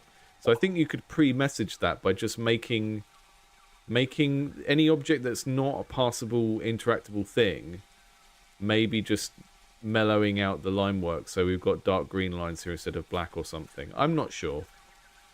But it's the sort of thing to think about when you're doing visual design in any sort of game, whether it's hand-drawn or pixel art. It's like, what do things like line work communicate?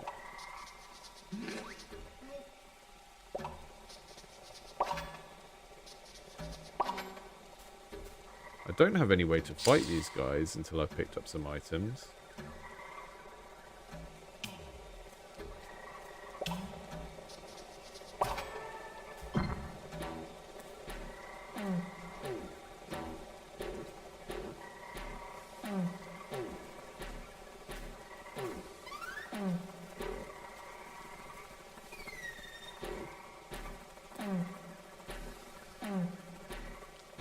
Yeah, I think maybe that digging sound needs a couple more variations or something so it doesn't become irritating.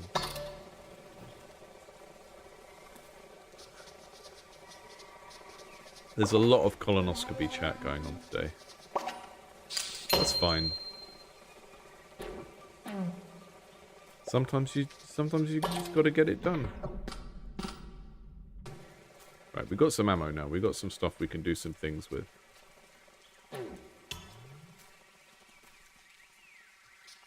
Increase the difficulty.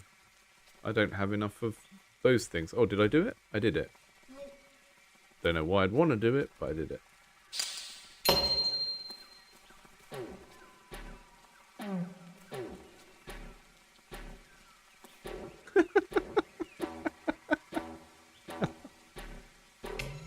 It's important to get a second opinion.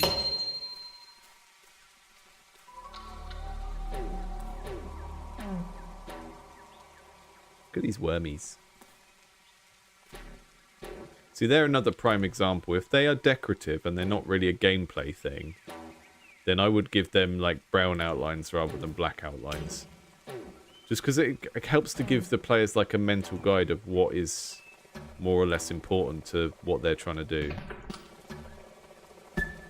The style of everything, like the animations on all these creatures and everything is really, really lovely.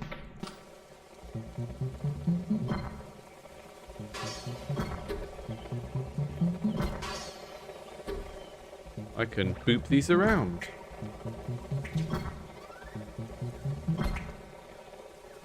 I do love these kind of ecosystem games.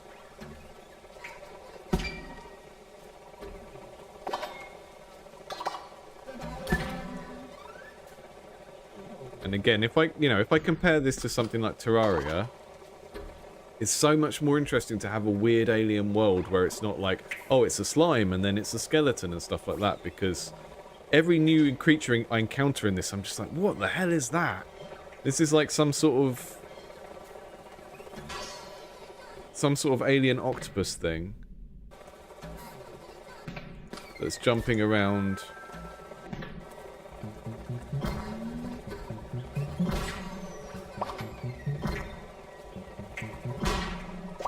I think if I push that into stuff, I can hurt things with it.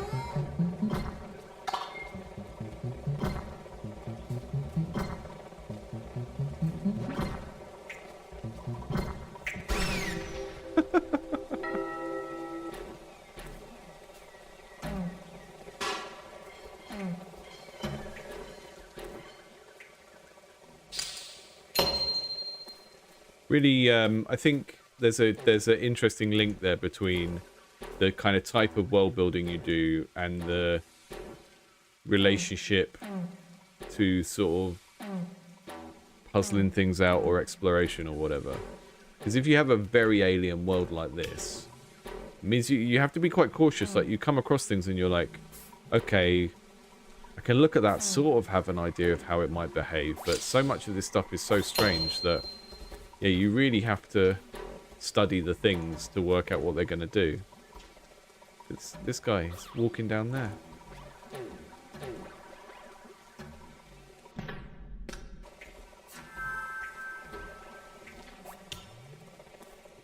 You can use these as little platforms. You can jump on the lights.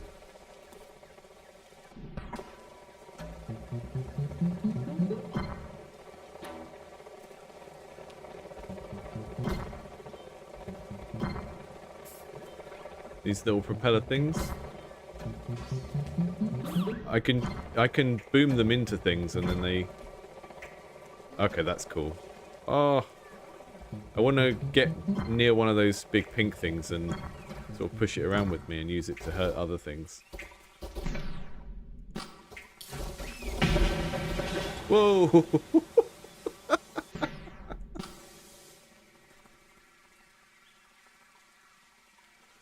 Yeah, I think this looks pretty much finished. I think being able to phase through walls into places where you can't do anything is a bit of a bummer, but I struggle to find anything else about this that doesn't work for me.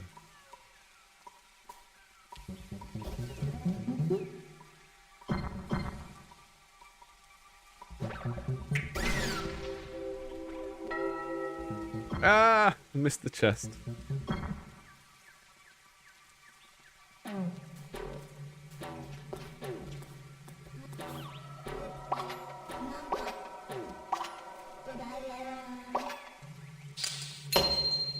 Okay. The last time I found one of these, it didn't go well.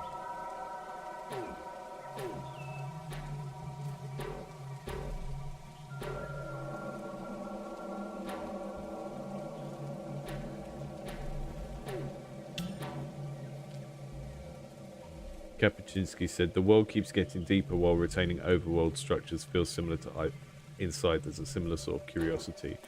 Yeah, and I think the world building here, we're getting kind of Wall-E, right? Like the world has been so thoroughly wrecked that maybe we've got civilizations on top of civilizations or something like that. I don't know, but it's good that it makes you kind of query these things. Feels super mysterious. Who's that? Excuse me, are you a friend? You're not a friend. Why is nothing in this game a friend? A nuke? Interesting.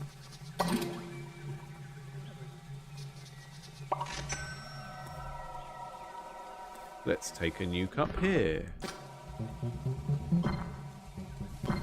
I can sort of see why you wouldn't want to do controller implementation for this, because being able to go over to this bar and have the world slow down while you pick your next item, pretty important. But I think it will need controller support because people will want to play this with a controller. Oh, I didn't get to nuke him. The way that character fires is really the way that character fires is really difficult because it just immediately zaps you. Can't believe we didn't get to use the nuke. Door unlocked. What does that mean?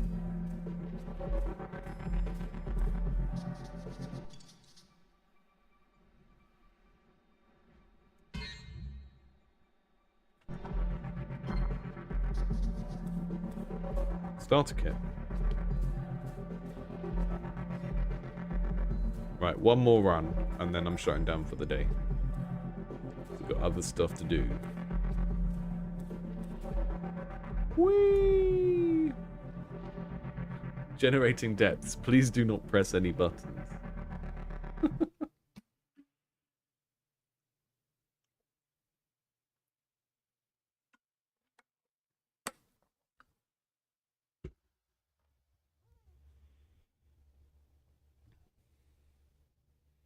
I think when I edit these ones down, I'm going to put them out as separate videos this time, because the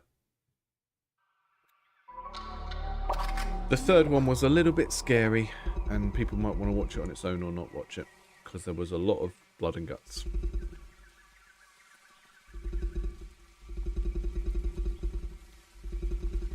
You have been warned. Okay.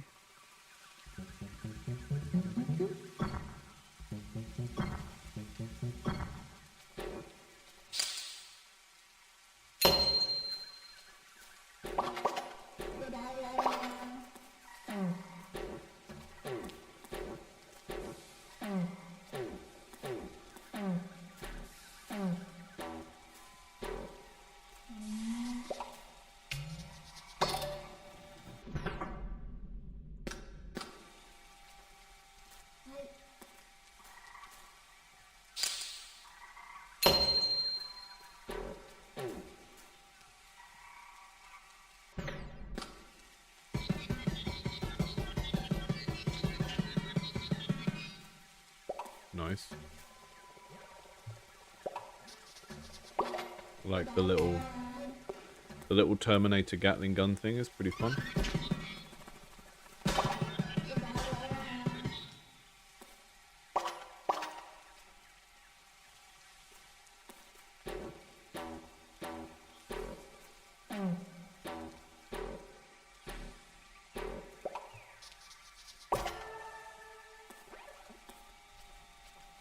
I don't want a landmine.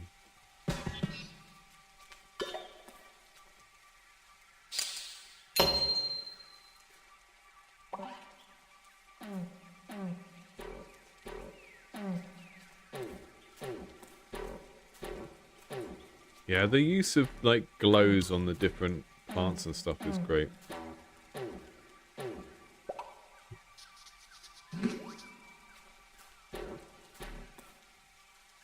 These gonna give me bulb turrets as well? Amazing.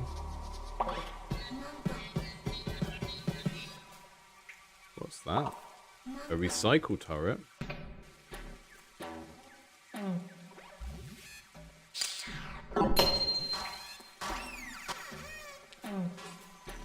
What's that? Oh, it's a dead thing. No, we've got dragons. Okay. Turret time.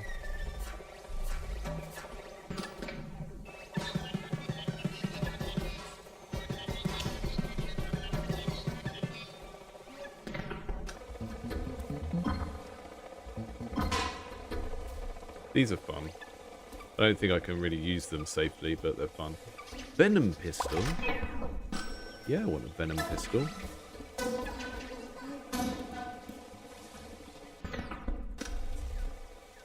So much attention to making the different weapons feel different as well. Really, really nice. I had that worm gun before, that kind of pink worm gun, and now I've got this... I've got a battery gun. It uses up my energy, that's why it doesn't seem to run out. And then... this very bouncy venom pistol.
Oh, an extra life. Wonderful. Oh, this is off the map. Okay, so we can't go any further that way.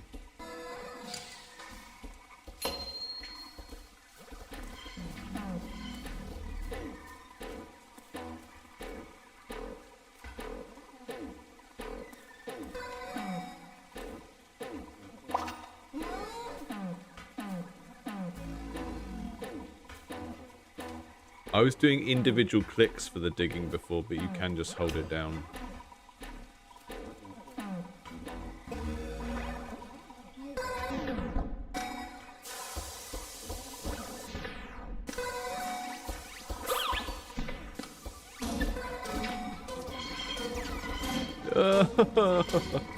Panic. Oh, just about survived that.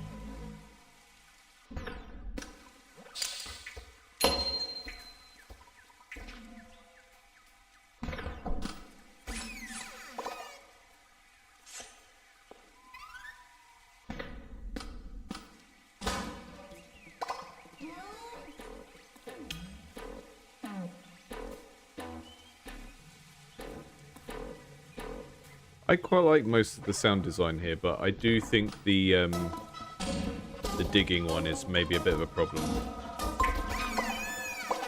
Because it sort of sounds like a disappointment noise or an error noise when you're digging.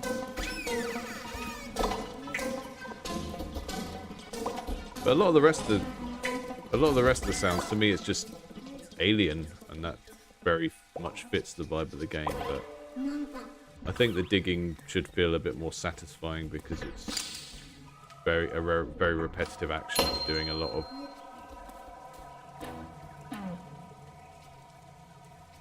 I don't like it when there's a big eyeball in the ground.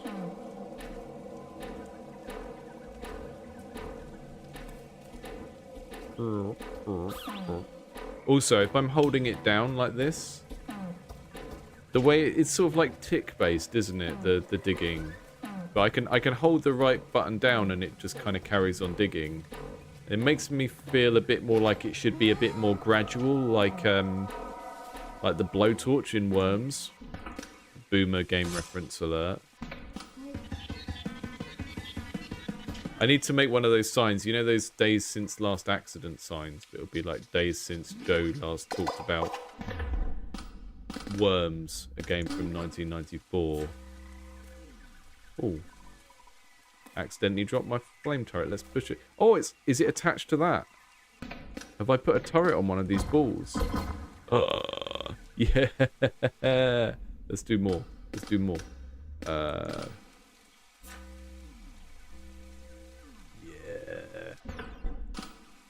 Okay.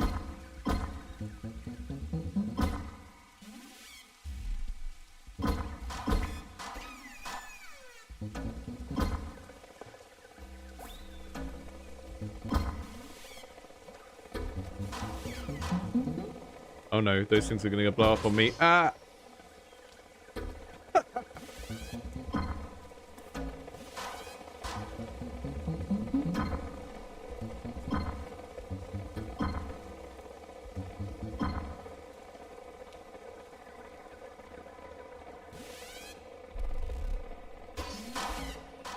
What is that up there? There's a big boy up in the corner, I think.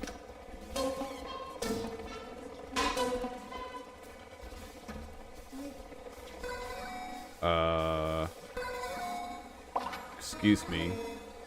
Is that a nuke sail? I don't have a way of getting up there, do I?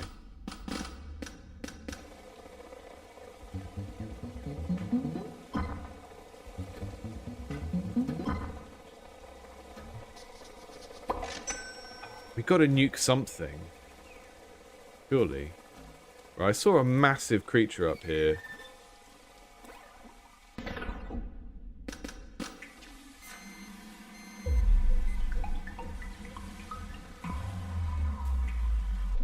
That's what nuking does. Hello. Is this the shop? Hello. Finally a friend.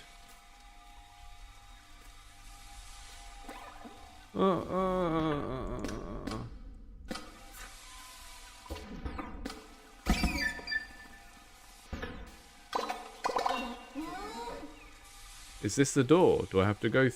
How do I get in the shop? Ah, is that the door?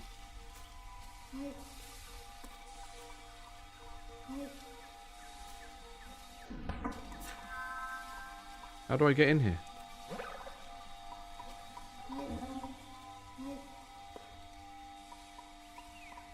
Needle gun. I love me a needle gun. Yeah.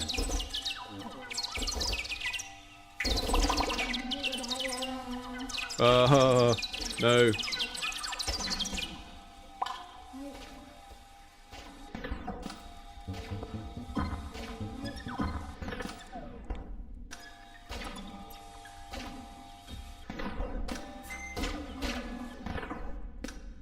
Right, I need to keep remembering that it pauses when I go on this menu, because I get into such a panic and then it's like, well, you can just stop. You can just let the game pause for a little while.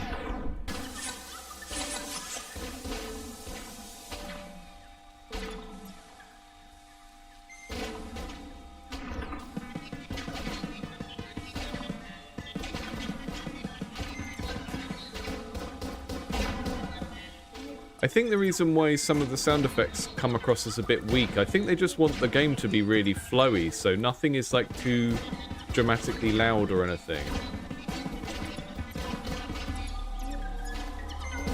It's morning. Does that mean these horrific frogtopuses are gonna leave us alone? I'm gonna just live down here. There we go. Let me in this ship. Ah, there we go. It's big. I think I couldn't go in because it was nighttime. And now it's morning. The shop is open, but it maybe needs to be a bit clearer if there is a closed state. Hello. What have you got for sale? You've got a fungus drone, a recycle turret. Well, I can afford a fungus drone, and also that is a great name for a thing. So, you know, I sunk all my money into fungus drones back in 2025. I thought there was going to be a run on them.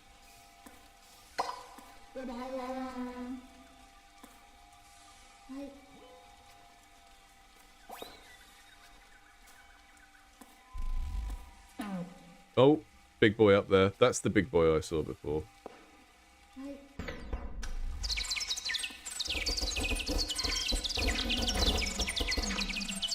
Please stop dropping frogs on my head.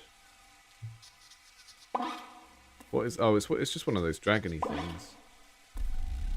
That's not so bad.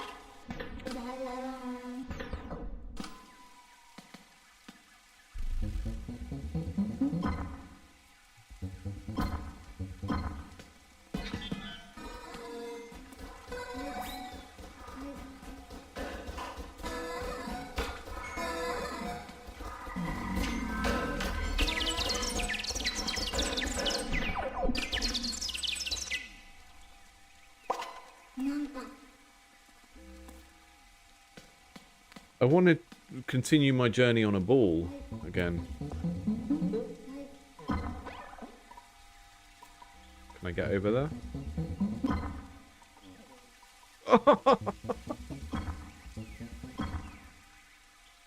That's a bit disappointing. It is just a dig as deep as you can survival game, sort of like a little bit Terraria, a little bit steampunk dig, whatever it was called. But it's got a very strange alien world, and that means every time you see a new creature, you don't really know how it's going to move. Really nice sort of procedural alien creature animations. Yeah, I'm a big fan of this one. Stream has gone on over long, so I think when I edit these down, I'm going to just put each one out as its own little short video. Oh my goodness. Right. Turrets on. Right, and then I had a wall before. Can I connect these with a wall? Maybe my wall is gone now. Activate some fungus drones. Because why not? Hello. Are you a friend? I think that's maybe not a friend.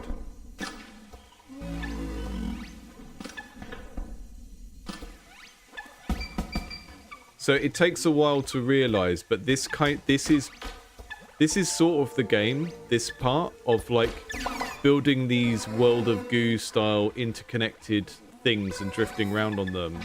I think is actually the main thing that the game is about. But it takes a while to get to the point where you can really do that consistently, because you need to link them together with turrets. The turrets are quite they die quite easily.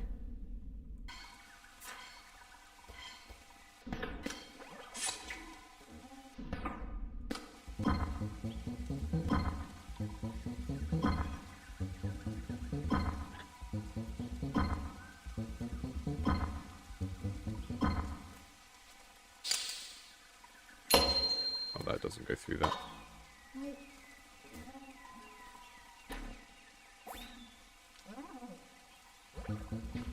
I'm a sucker for post-apocalyptic things that are so far in the future that everything is alien. It's good combination of things.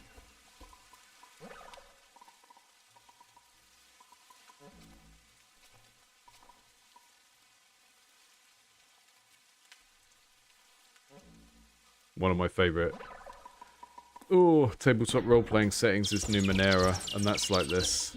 It's like set in the world, but it's so... everything is so mutated and different that it's...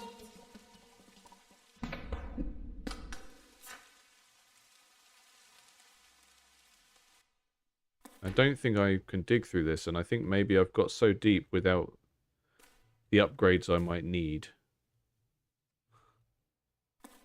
But the thing the thing was saying I needed to get to 1500 to unlock the next bit.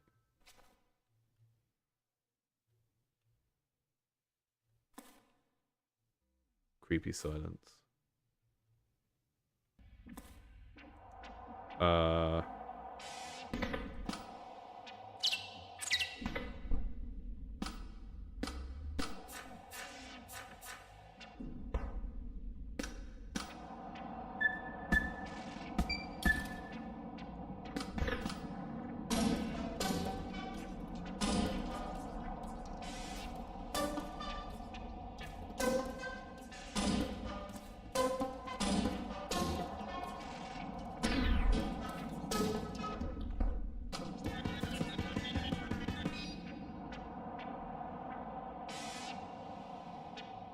I don't like this.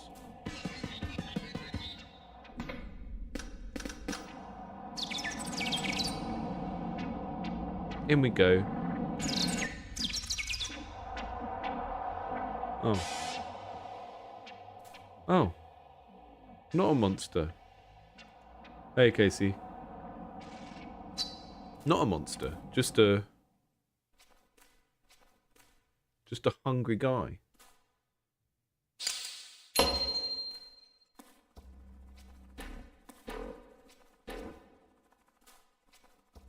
Now we're in the world of spirally rocks.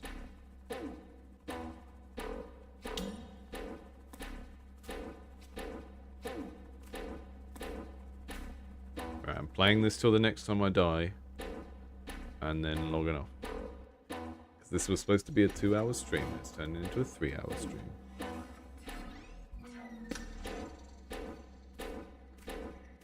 What's over here?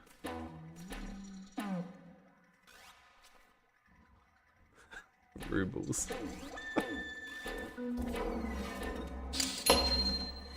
Just absolutely nope. I need to kill some stuff to get some stuff. That's the problem with this game. I need to kill some stuff to get some stuff so that I will feel more safe because I'll have stuff to use. But when you go into a new area, everything is terrifying. Now there's like these eyeballs. I don't like it.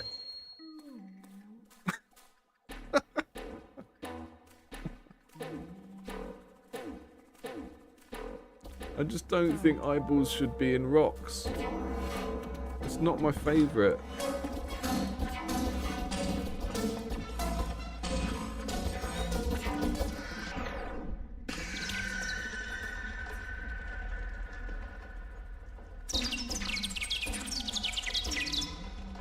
Now we've got some sort of creatures that go through the rock. Which I can't say I approve of. They're like burrowing squids.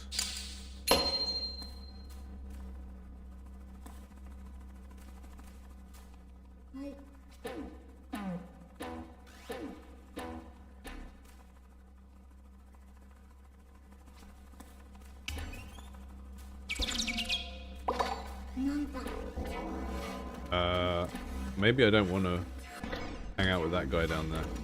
Whoa! How about you die? That's it.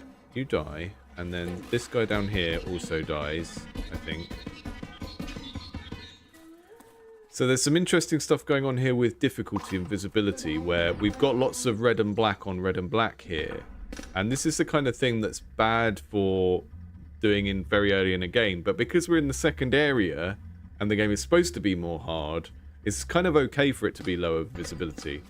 Like I always use the example of Like in games like Hades and Binding of Isaac, they always make the first area have like a really good color contrast.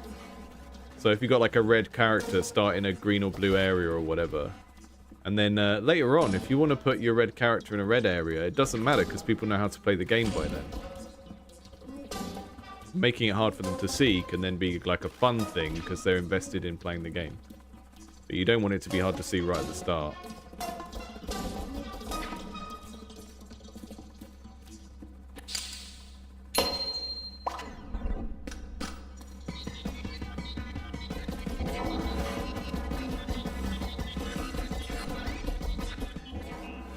Ugh. Oh, that's a special chest. We haven't seen one of those before.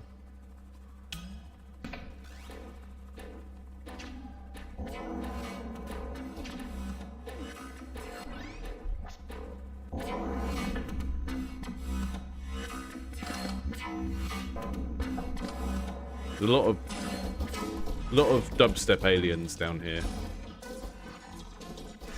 Oh. Where's that needle gun? That's the best thing for these guys.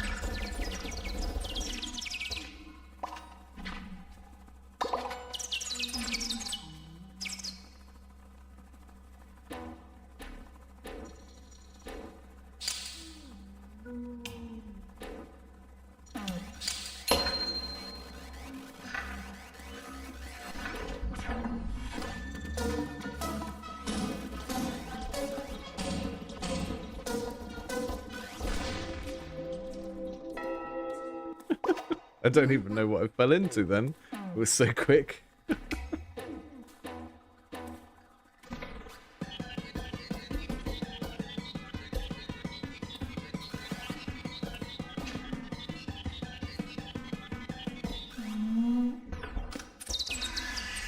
Oh, these guys are giving me Congorial vibes, which are objectively the worst living creature.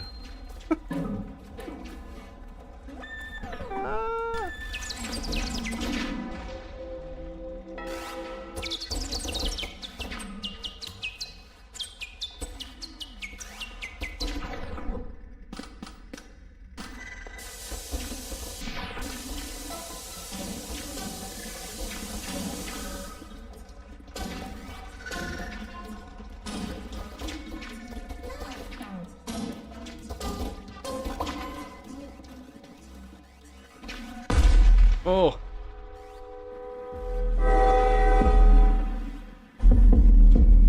That area is horrible.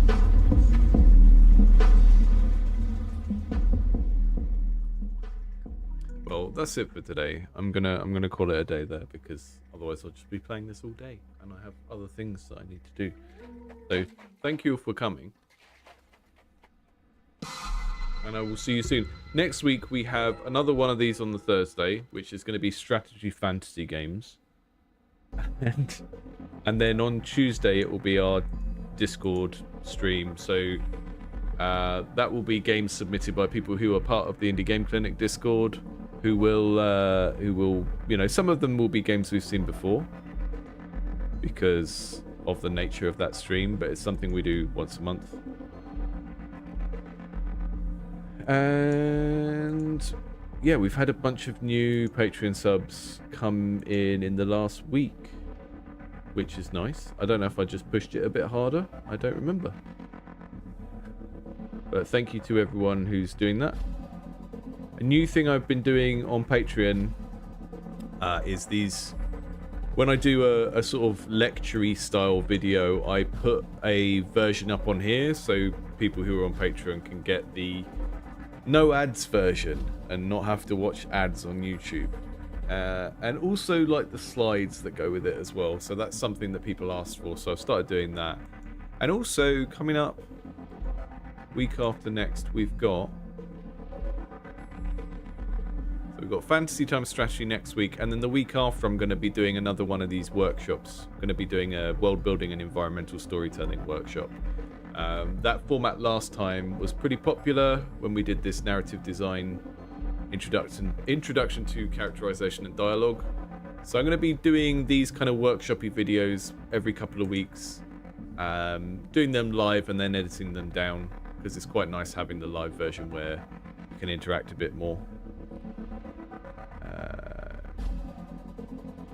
Yeah, it's not an open Discord, just because running a Discord server is a job in its own right, and I like to keep the Discord reasonably closed.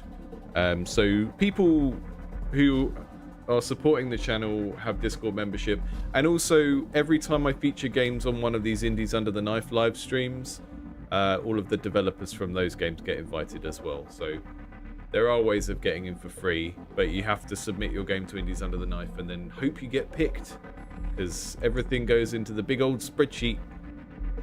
And then I try and cover 4 games a week from this spreadsheet. I was doing them 1 a week before and doing like proper long videos on each game. And some of the games just didn't need a long video. And sometimes, and it was just taking forever to get through this because I get so many games submitted and you can't see the others because I've hidden them. But yeah, 4 a week every Thursday on this stream. And that's getting us through them a little bit quicker. So today it was games with weird and wild aesthetics, so they were very different from each other. So if you've just tuned in later on, take a look at the replay. But I'll be editing down the reviews of each of these games. We had Pulp Action Shotgun, which was a very interesting approach to kind of arena shooters, where you're shooting stuff and then unlocking different rooms with the currency you earn. And then we had Hyperkid Morph to Roper, which is an absolutely wild boss battle game. And if you don't like this visual style, the gameplay is incredible. I really like this one. And then Night of the Abattoir Man, which was a very spooky, retro sort of ZX Spectrum styled horror game that I didn't get super far into because there was a lot of dialogue, but really, really neat idea here. And this kind of visual style used in quite an interesting way in terms of like how this very limited palette of colors was used. And then last off, that was Cleanall, which is on Steam at the moment, and yeah, isn't fully out yet, but I think that game feels very, very close to being finished. I think the mining sound was a bit irritating after a while. I think some of the text choices didn't match the game, but I really like that from a gameplay point of view and a world building point of view. And yeah, you can see here in the screen grab what I was talking about of like, they want you to get to this point where you are roping together loads of things and sticking turrets on them. And like making these monstrosities that sort of drift down the well of all of these blobs stuck together with all of these turrets on, drifting down and blowing stuff up. And I would love to play that game till it gets to that point where you can do that, but there just wasn't enough time with it today. Yeah, Ed, yeah, you got to prioritize not being poor first. But yeah, thank you all for popping in today. Really nice to see you all. And we'll do it again next week.